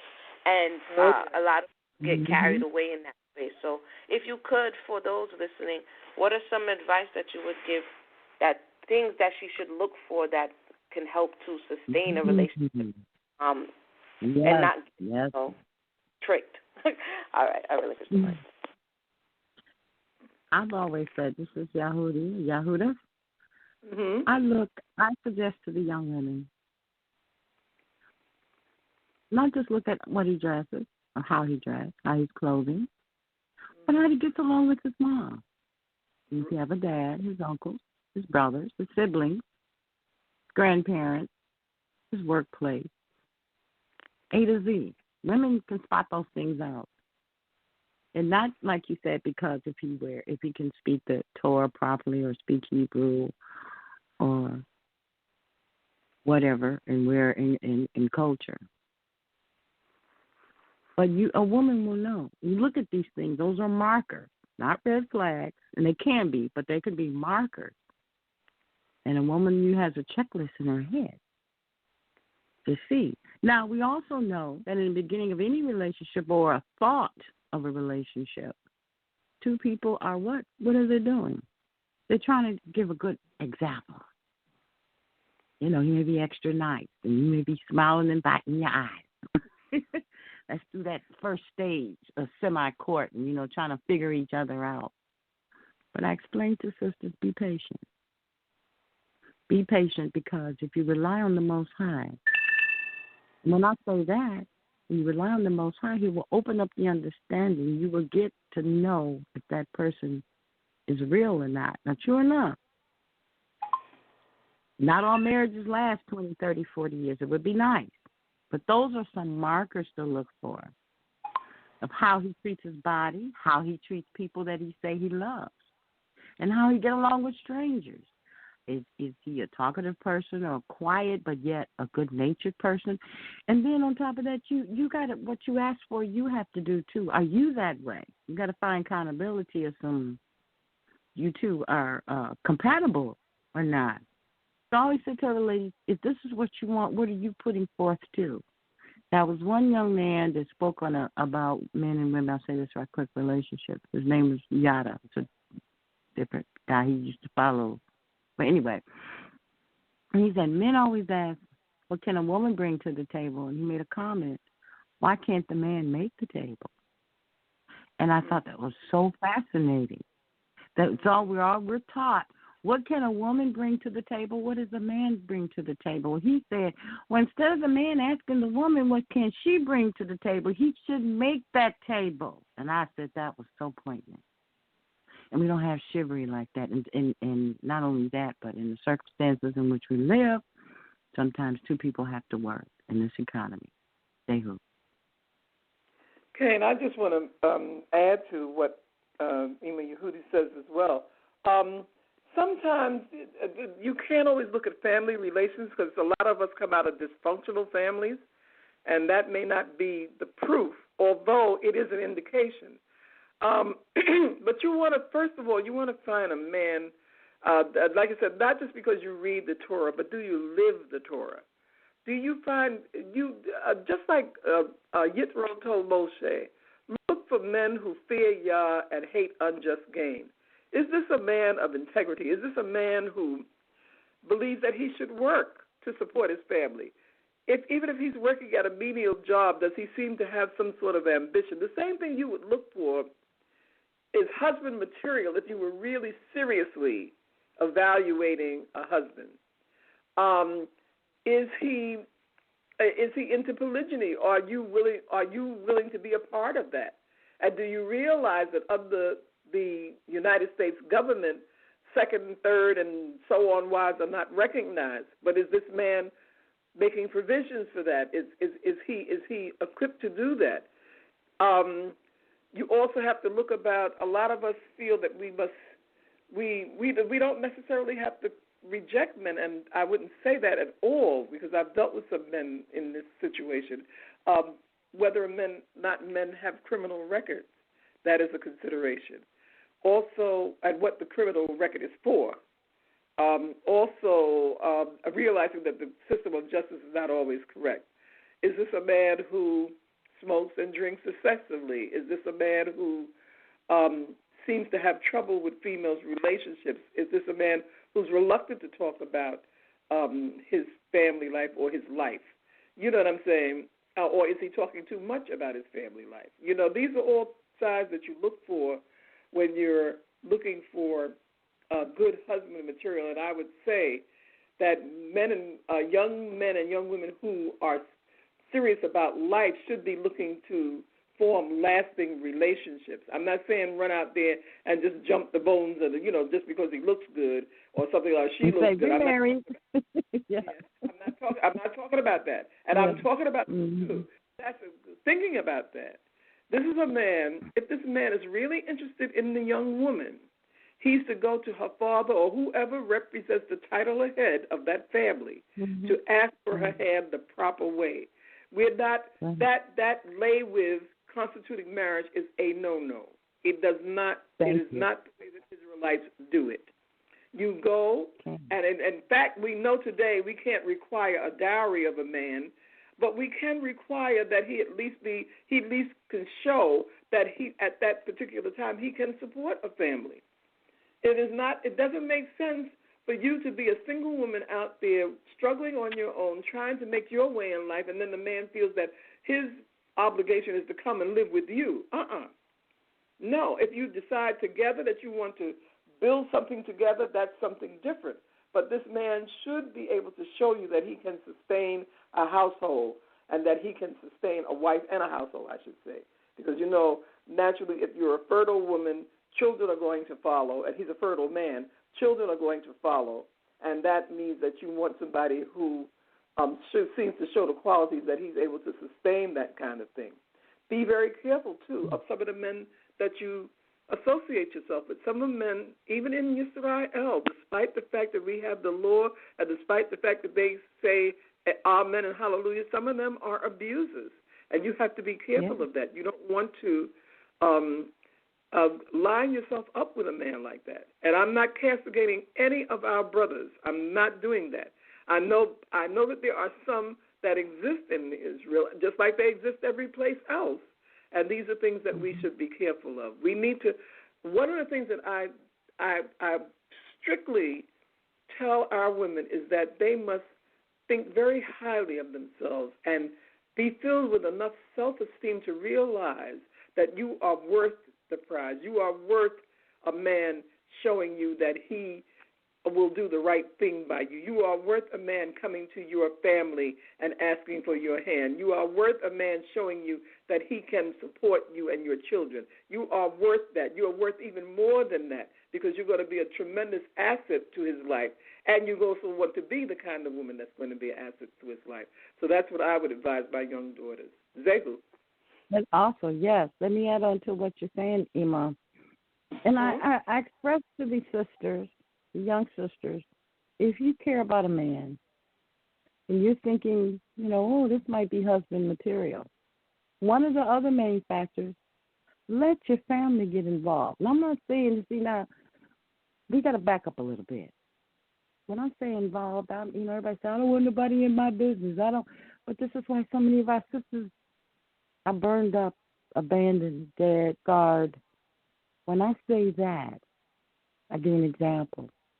My daughter, I said 32, 33, she's an adult. Some young man she liked, she's going to bring to the house. This is what we used to do. We would bring the man to the house. He would have to meet the parents. He would have to meet the grandmother, the elder, etc., and so forth.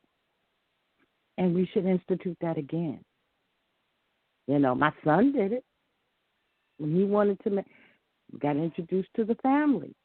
They did a little courting. And it still should be effective in 2018. So I do agree with Naomi. Toda. Thank you for that, Emah. That last point is everything. I would love to hear more about that. I have a few questions of my own. But we do have another caller. For those of you who are listening in from the Blog Talk live stream, I want to remind you that we have only about 20 minutes left on the air. So if you want to continue to listen in, you'll have to call in. That number is 319-527-6239. If you want to join the conversation, please press 1. If you're already on the line and you would like to ask the Emah's questions, please remember to press 1, and we'll have you on the air. I believe we have another caller, Sal. Can you introduce that caller for us? All right, let's go to 443-815. You're live on air. Yeah, hey, South Showtime. This is Brother Mercy. I would like to slightly disagree with the Emah just for a minute. I think we can implement the dowry system. I think if you start making these brothers pay for their wives, they'll be more responsible. That's just my opinion. They know how to buy new cars. They know how to buy new houses. Why can't they purchase their wives? They end up like Jacob. They end up working for the fathers for 7 years. We could create a family structure with this. I really believe the dowry systems need other people that come from other countries do it when they come over here unless they become Americanized. But they go back to their own country and they follow their own rules, a lot of those people. So I just wanted to say we can't implement the dowry system. We just got to be it'll make the brothers a little bit more responsible. And I think when you don't do everything, there's nothing wrong with you guys saying. You guys made some excellent suggestions. But if we go all the way, because I know you say it's just a family, that's part of it. But if we go the whole 10 yards and do the dowry system, that'll really make these brothers responsible. And that's all I'm just saying. And they'll take better care of their wives than do their cars. Before you get off the phone. Before he gets off the phone. Before he gets off the phone, I have a question to ask him as well. Okay, in a way we did back in the day where I can remember fathers would find out if that man is working. Can he provide for his family? That is a form of it, but it's in a Western viewpoint, but it's a part, or can he get a home? That was part of it. Even though you're right, I don't disagree with you, but this is why I say we knew something. Even though we didn't read the scriptures, we did something that correlated with the scriptures, because my dad interrogated my ex and made sure that he can provide for his family. And I didn't feel intervene. So, yeah, I can kind of agree with you, but I'm going to hear Naomi's question and what she – go ahead, Naomi. Yeah, I just have one question to ask you, Brother Mercy. What would we set as a dowry? And you know what's crazy? I'm going to tell you what's crazy about this whole situation. Now, when you go buy a car, you expect a high price, right? I mean, let's just face it. You buy a car, a house, you plan, you do all this planning. You make sure your credit is right. I mean, you do all of this to get a car now. You get insurance on it. I mean, you do all it. But the average brother I talk to, working at Mickey D's and want 5 wives. Oh, yeah. All right. You know what I'm saying? So you can't buy 5 cars working at Mickey D's. I'm just talking about a car. You can't buy 5 cars. But I'm saying, as a community, what would we set as a dowry? What is fair to set as a dowry? But see, the thing about the dowry is set by the families. It's no set price. It's set by the family. Yeah, but we also want to work in righteousness. If a man says you have to pay $50,000 to marry my daughter, that may be unreasonable. Right. He got to pay it. That may be unreasonable. For people who don't have their own land, that are not sovereign in their land.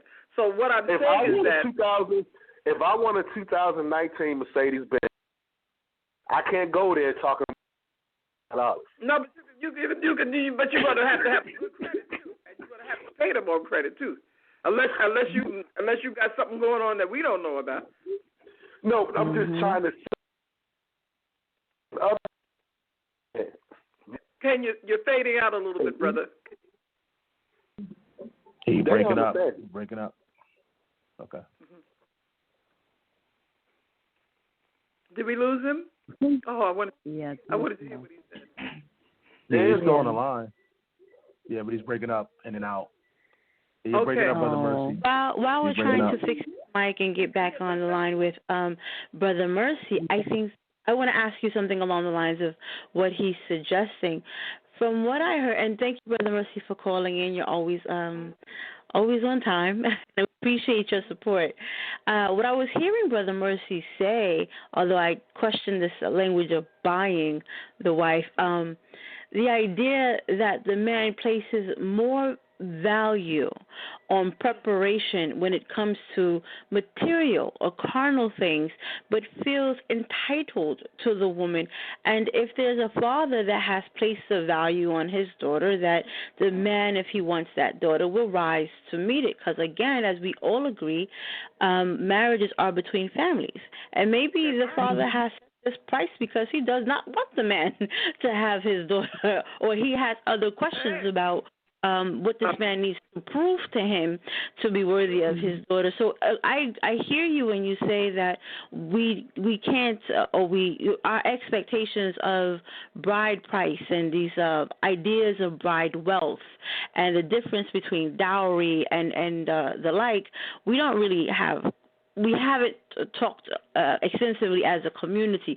A few of us know what it is, but not everyone. Not all of us are equipped necessarily to make these bride price. As you said, some people can be very weird about their numbers, and so I think we want to, maybe we'll explore it a little bit, maybe give us a little more clarity on your concerns about setting a bride price, and think more broadly about the mindset that Brother Mercy is bringing to our attention, the mindset that the men aren't as mindful about what it takes to be with one woman and to include more women. It's not like adding another notch to your belt. This is a whole person. And as you said, if she's a fertile person, she's coming with more little people behind her. And so is the man prepared? Are we wrong for asking? Not at all. That was my question. This is what I mean about women holding themselves in high esteem. You are a prize that man is coming to get. And that's why I asked the question, what should we set as a dowry? That's like you said, Mayana, BT. This is a question that we need to explore more. Our men have traditionally gotten our women too cheaply. Really. They've been getting them, and like he said, he gave an example which may be an extreme one, but it's not too far off the mark about a brother who's working at McDonald's and want to have 5 wives. You know, I know one who wasn't working at all, and he felt that he was entitled to 3. You understand what I'm saying? So he's not that far off the mark. But what we need to do is that if we're going to now institute dowry as a prerequisite for getting married, then we have to set a standard for what we consider to be dowry, or we set a dowry price. And like you said, it may be up to each individual family, but some people, you got to think about the family. Some of those families would be so extreme that it wouldn't be fair. It wouldn't be equitable. So now we have to think about that's a question I'm glad you brought that up, that we should explore. Maybe we should explore that more deeply. Yeah, absolutely. Brother Mercy is always welcome to the conversation. He always has very unique insights into our conversation. So we're grateful to the involvement of the brothers this segment. Usually we have the sisters call in and we take over. We have the women on the panel, the women in the elder seat, we have the women in the listening audience. But we have really had the men come out and engage, and we're very, very thankful for that. Every time we can hear from our brothers, it's a good day. So I'm going to call. I'm sorry? I said, hallelujah. Call? I don't think we have anyone on the line yet. So if you're out there and you have already called in, 319-527-6239, remember you have to press 1 for us to know that you're on the switchboard and to bring you into the conversation. We will only be on the air for another 10 minutes before we go into the overtime portion of the show. We're going to ask one more round of questions, and then we'll have our final thoughts. So callers, take this opportunity to call in to speak to the Emahs.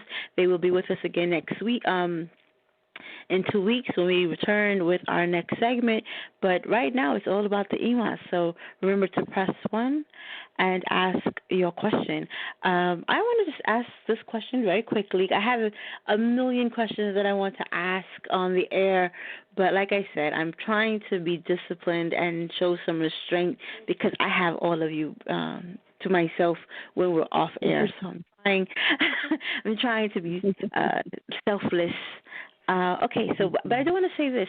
This last conversation speaks to standards and boundaries. One of the things that I like to say is that boundaries and standards, these are feminine. It's feminine to be precious. It's feminine to have these kinds of expectations. But unfortunately, very often, one of the things that sisters come into contact with is a lot of pushback or clapback, as people like to say. When they try to have standards, this idea of expectations, we don't feel like we have permission to have expectations. If we try to be guarded, it's like, you're too late for that. You're not a virgin anymore. Why are you trying to have boundaries now? Woman, who are you? I'm the man. Just follow along with me. Why do you think you have a say? And so women start to feel as if they really don't have permission to have any standards or to kind of value on themselves. Mom, what do we do about that? How do we work that out? It turns out that one of our callers got excited and pressed 1. So I'm going to ask my question, and then I would love to hear your answers. We'll go to that caller, then we'll go back to the panel and see what Emuna and Only Love would like to add before we do our closing thoughts. So it's my question first, then the caller, and then Emah and Only Love. What I'm saying, Yehudi, I'm going to go first on this if you don't mind. No, don't problem. What I say is that I always turn them to the story of Ruth. Here was a foreign woman who would come back, and there were standards set for her. Boaz was a wealthy landowner, obviously. He saw and he liked her. Even though Naomi put her up to laying at his feet at the end, what did he do? He said, you return before morning so that there's no shame coming upon you. And then what did he have to do? He had to go through the ritual because he was not the nearest of kin, but he had to go to the nearest of kin and get his permission to take this woman. It wasn't just to marry this woman. Sorry, let me not use that word because I know we go wild with that. To marry this woman. Yeah, I don't want there to be any misconceptions. To marry this woman. It wasn't just a man. And this is a foreign woman who's coming back and embracing the laws of Yisrael, and yet we gave her this respect.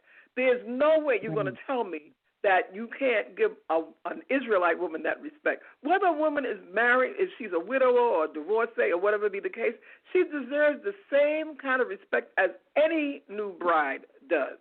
You have to go through the same ritual. If the woman is 60, you still have to go to the male representative or the head. It could be a female, the title or head of her family, and speak to them about taking this woman to wife. You don't just go in and yank some woman and lay with her and tell you, oh, baby, yeah, we're married.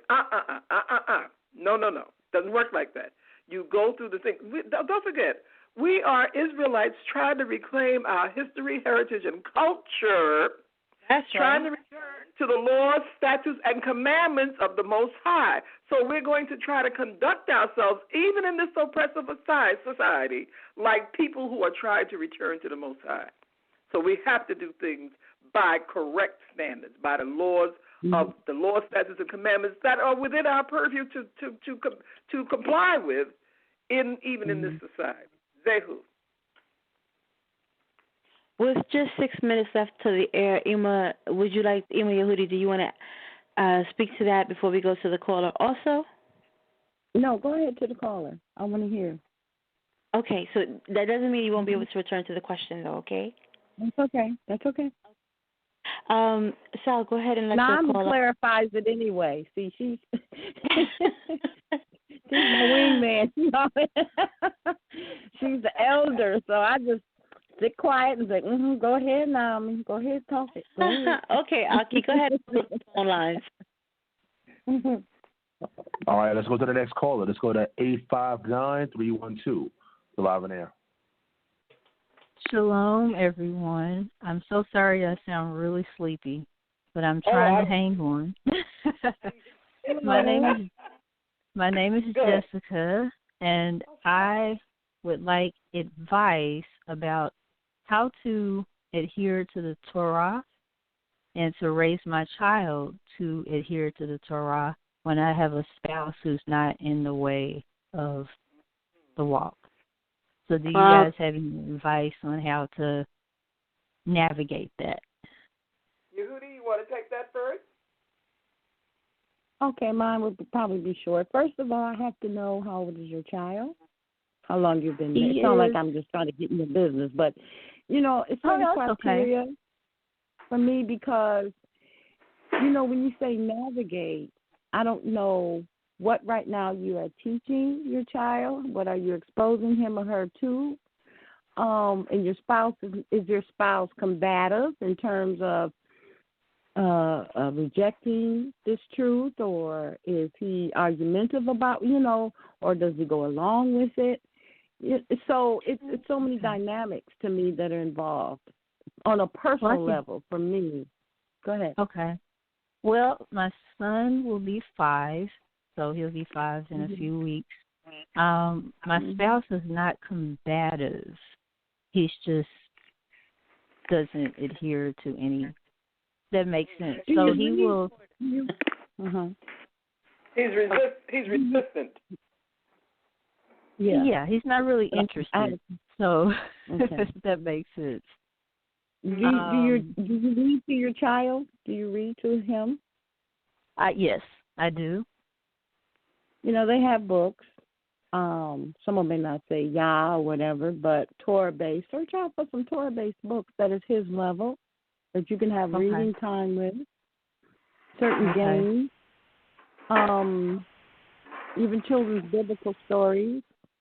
Sometimes it's kind of hard to navigate there because, they have the pictures where people are pale or pink or beige. Mm-hmm. Some people have a problem with that. But introduce him slowly to his level. Nami may have better advice or sound advice on this. This is because I'm thinking while I'm talking, trying to approach this carefully. Right. Mm-hmm. I really have to tell you, daughter, that I don't know how you navigate that. I don't know how a house divided against itself can weather this type of thing. I've had some resistance in my own household, but eventually the person came around when they saw that I was very dedicated and very staunch in what I was doing. I don't know. I really don't know. Maybe there's someone on the line who can tell you who is in this kind of situation. I know one of my daughters, Yaisha, she's in a situation like that now. Her husband is still, even though he's an Israelite and claims to be an Israelite, he still embraces the two doctrines, and it makes it very difficult for her at times. I know this. So I'm not the one to give advice about that. Maybe somebody else on the line can give you advice in this area. Okay. I'll open that question up to the rest of the panel since the Emahs are alley-ooping it up to us daughters. As they did warn us that they might do that. So before I open up the panel before I open up the panel, I did want to kind of plug Emuna and our sister Hilda, because Emuna never plugs herself, never. She's got a million irons in the fire, and you'd never know it, waiting for her to tell you about them. She has a book that she wrote with her daughter, called My Brother, My Keeper, and that's a book for children, and it's at the child's level to kind of parse out some of those thicker concepts of the life. And so if you're trying to introduce some of those things to your son, who I believe you said was 5, and you're doing it alone because the husband isn't participating in the way and giving the kind of support that you need to parent this kind of as you said, to navigate the rearing of the child. Emuna has a book. Hilda has a book called Little Judah. So we do have sisters who are writing books for our children to help the mothers in that way. I believe that Sister Only Love is putting together a sort of marketplace so that we can find all of our resources in one place. And so you may be able to find more as she develops that list. Sister, I didn't get your name when you called in. Can I have your name again? Jessica. Jessica? Mm-hmm. Thank you so much for calling in. I'm going to turn it over to our panel. Prayerfully, some of the things that you hear will be helpful. And those books, if you're curious about them, I'll ask Sal to post the links to the Amazon for those 2 books that I know of. And I'm sure there are more. So, Sister Emuna and then Sister Only Love, any advice for our Sister Jessica as we're at the 10 o'clock hour and no longer on live stream and in the overtime portion of the show?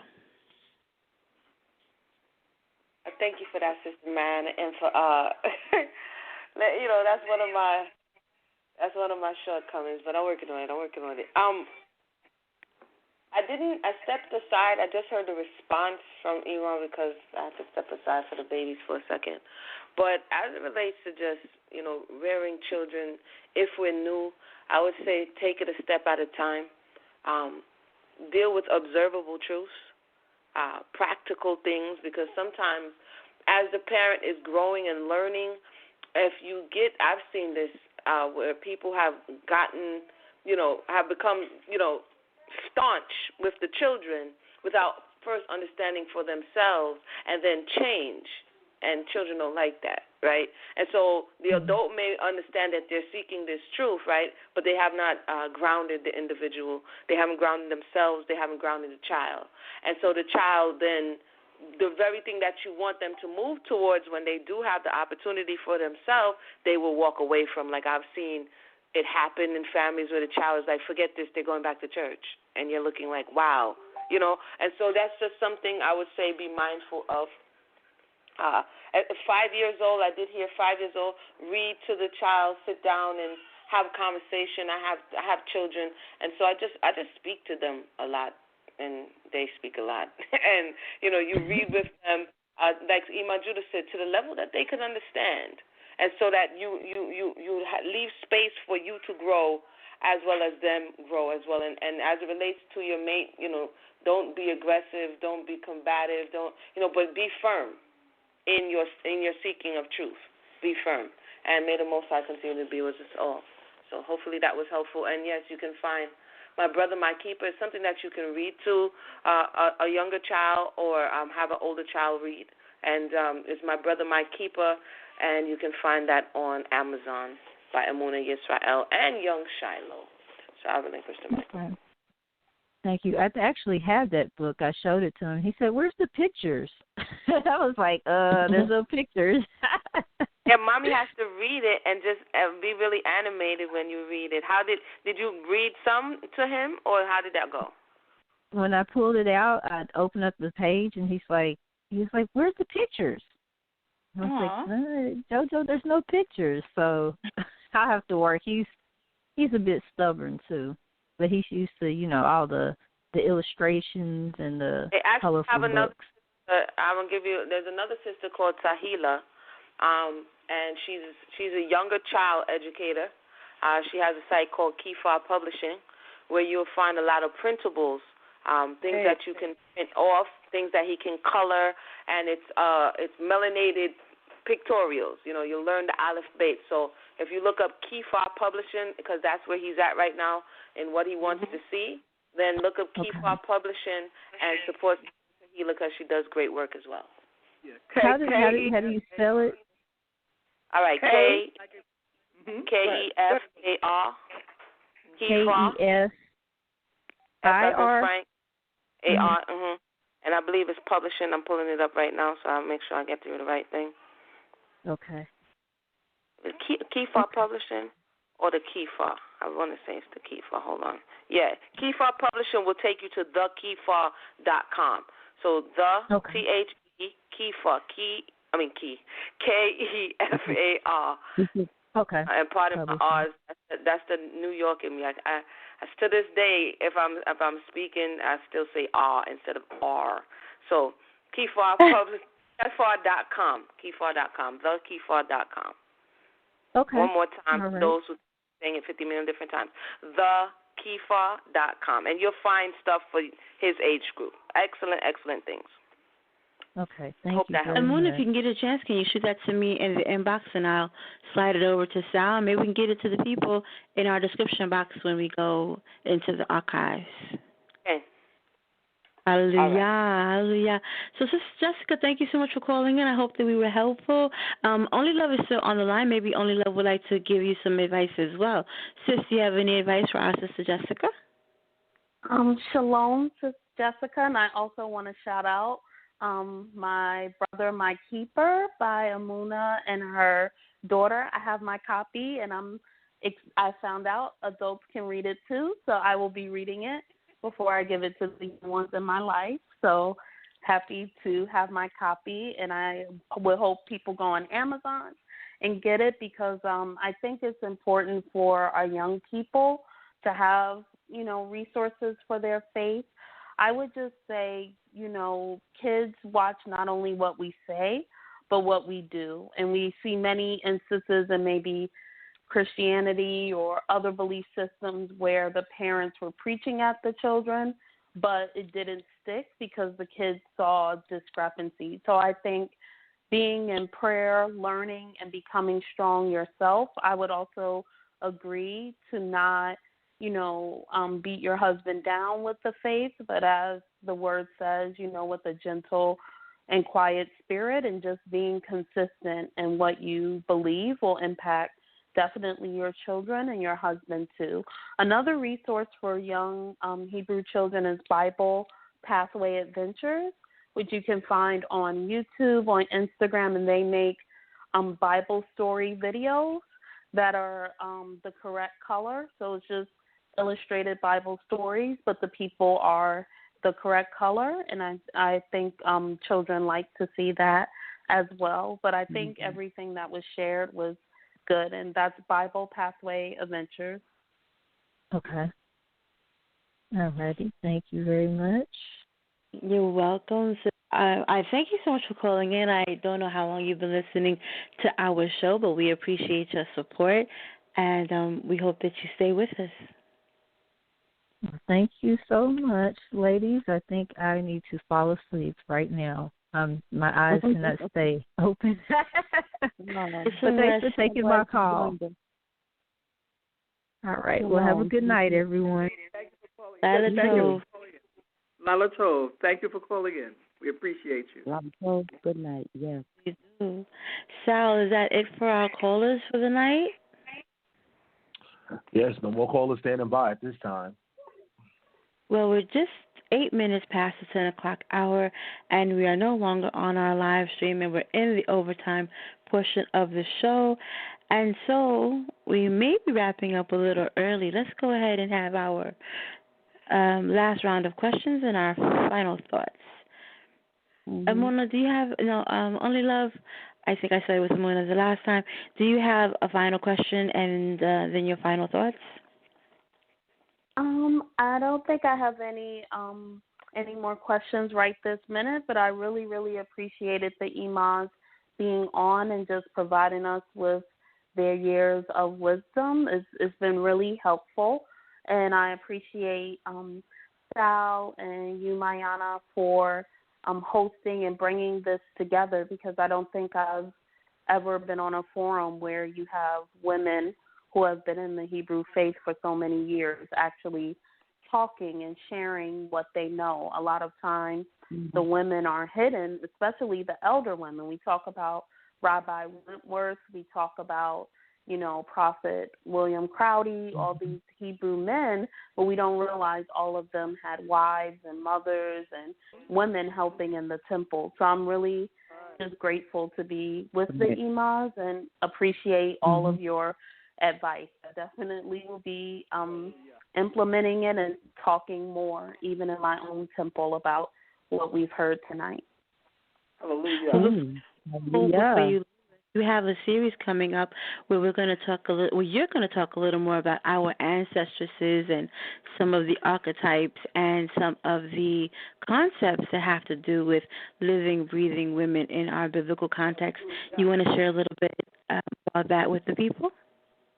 Yes, during March, which is so-called Women's History Month, I'm going to be doing a 3-part series on ancient Hebraic womanhood, where we're going to be looking at some of the matriarchs of our faith, some of the archetypes, and just really teasing out the context they lived in, and pulling out some of just the parts of their stories that we may not understand, starting with Sarah. I'm looking at the Etzer Kenegdo, the Eshet Chayel, and really just edifying ourselves by looking back at our culture. And if any lady would like to sign up for that, they can email info@propheticwhirlwind.com and just email your name, and I'll send you the information. And one of the resources I'll be giving to ladies that participate is a sample from Mayana's great book that just a small part I read had a big impact on me about Hebrew womanhood. And so, Mayana, would it be okay if you gave the name of your forthcoming book? The working title of that. The working title for the book is Womanhood 101, Reclaiming Biblical Femininity.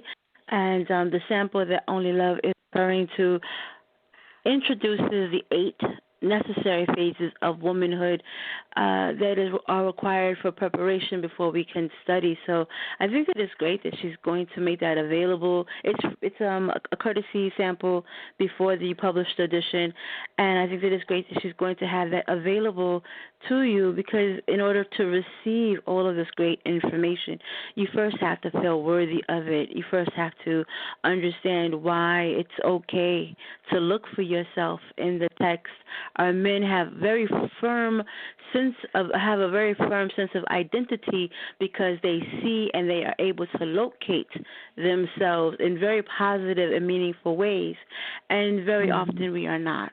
And so the book helps to give that kind of preparation, at least the sample does, and then the larger work will give examples of the matriarchs, two in particular.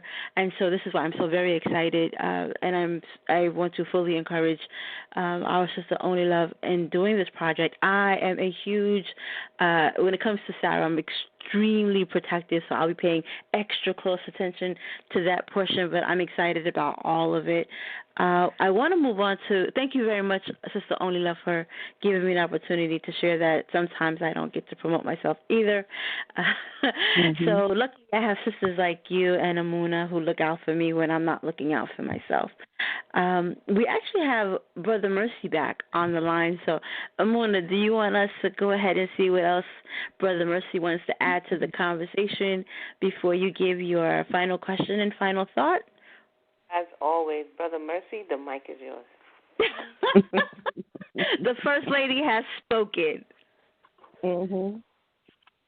Yeah, I just wanted to say real quick, I just wanted to give a little more information on the dowry system. You might want to do a little research. But the dowry system is not just paid to the father just so he can go out and go shopping.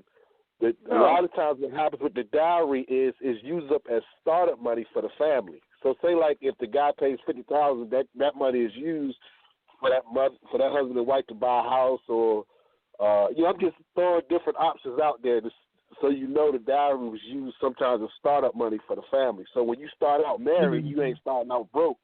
You starting off with it was a way to prepare yourself to have a firm foundation, when you got married. So the whole process was just planning. And that's all I wanted to say. That's it. Oh, okay. Okay. I can't let you go, Brother Mercy. I can't let you go. So we have these concepts of dowry, and we have the concepts of bride price, and so certain things were given to the family to compensate the family, not necessarily going back to the family. And I think that although you're right that it could be used that way, it wasn't always, not necessarily that. And the other idea of preparation was, I think for me, one of the more meaningful suggestions, because it speaks to the mindset and the practicality, because more than just money, we have intentionality. Like, what are the intentions? What's the preparation? Where are we going to, how stable are these families starting off? And so, and then there's also a difference between dowry and bride price. And a lot of the women you're talking to in particular, myself, Only Love, and Amuna, I think our research is extensive. So for those of you who are listening in, and you may be curious about what's all this talk about dowry, what's all this talk about bride price, Amuna and I have written, we've touched on some of those topics on www.litbalm.com from a Hebraic perspective. As an anthropologist, I've done some cross-cultural discussion of it. And, of course, Only Love, I'm not sure if she's written anything on it, but I know that she can talk very knowledgeably about not only our Hebraic roots when it comes to this, but our Hebraic root as it extends into the diaspora and as it extends into the continent, not only across continents, but through time. And that's what anthropologists do. That is what theologists do. That is what researchers such as Emuna has done. So I completely agree with Brother Mercy that there's an opportunity and an open invitation to unpack some of these buzzwords. We use these words like, okay, it's in the Bible, yay, let's throw them around. But they're not concepts that we really, really understand intuitively. These are questions that we have to inquire into and explore. So, Brother Mercy, I only asked you to stay on the line so that I can thank you so much for bringing back that concept of dowry, that concept of preparation, that concept of being mindful that when you're asking for a woman, you're not just asking for, the latest Pokemon card or, an accessory. I've heard women being spoken of as accessories, and so it's interesting when the woman is thought of as a repository for the man's seed, or when she's thought of as other thing. So you don't think of her as a whole person, and that she has a value, and that she came from a family that valued her. So, Brother Mercy, thank you so much for being part of the conversation to the call. We appreciate you as always. So everyone, of course, is open to speak to that, unless we want to go right to, I want to reflect on some of that, and then give your final thoughts, or ask another question to the Emahs. The floor is yours. All right, thank you so much for that. I think it's something, and I think it's something that Brother Mercy brought up. And as you said, it's something in and of itself, because sometimes we look at things and we're like, yeah, if we just did that, then this would happen.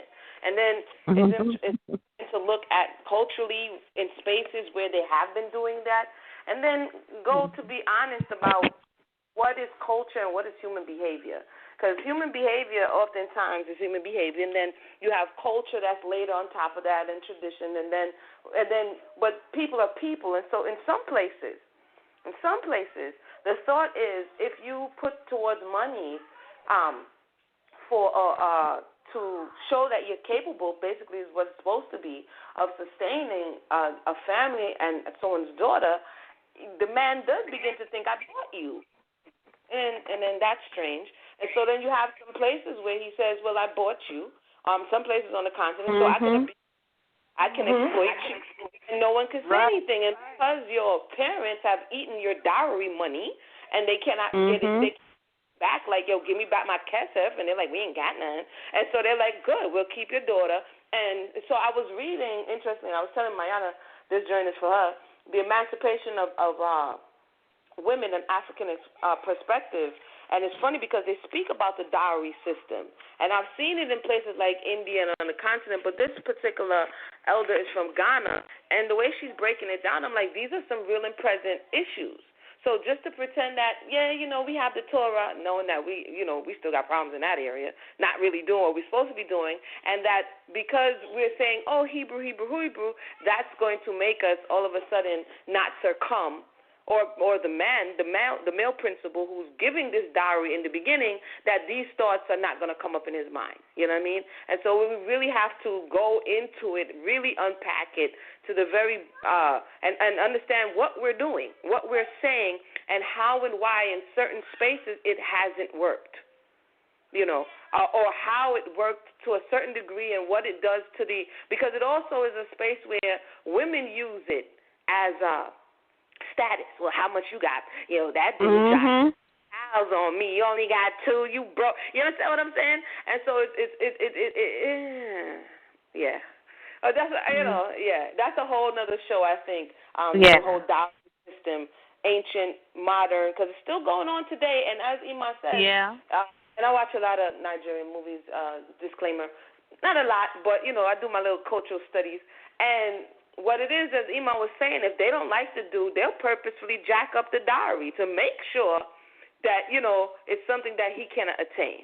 And so then you get into where only certain men can marry, and then the brother who is trying, but he doesn't have that amount, he doesn't get a wife at all, And so we have to look at all of these things with fairness. But I would say, thank you for the Emahs, thank you for the elders who came on and everyone who listened today. I don't have any more questions at this point. I just think that this dowry conversation is interesting, to say the least. So I'll relinquish the mic. Have a blessed night. We might even have to make a whole show about that dowry bride price thing, because it is such an important conversation.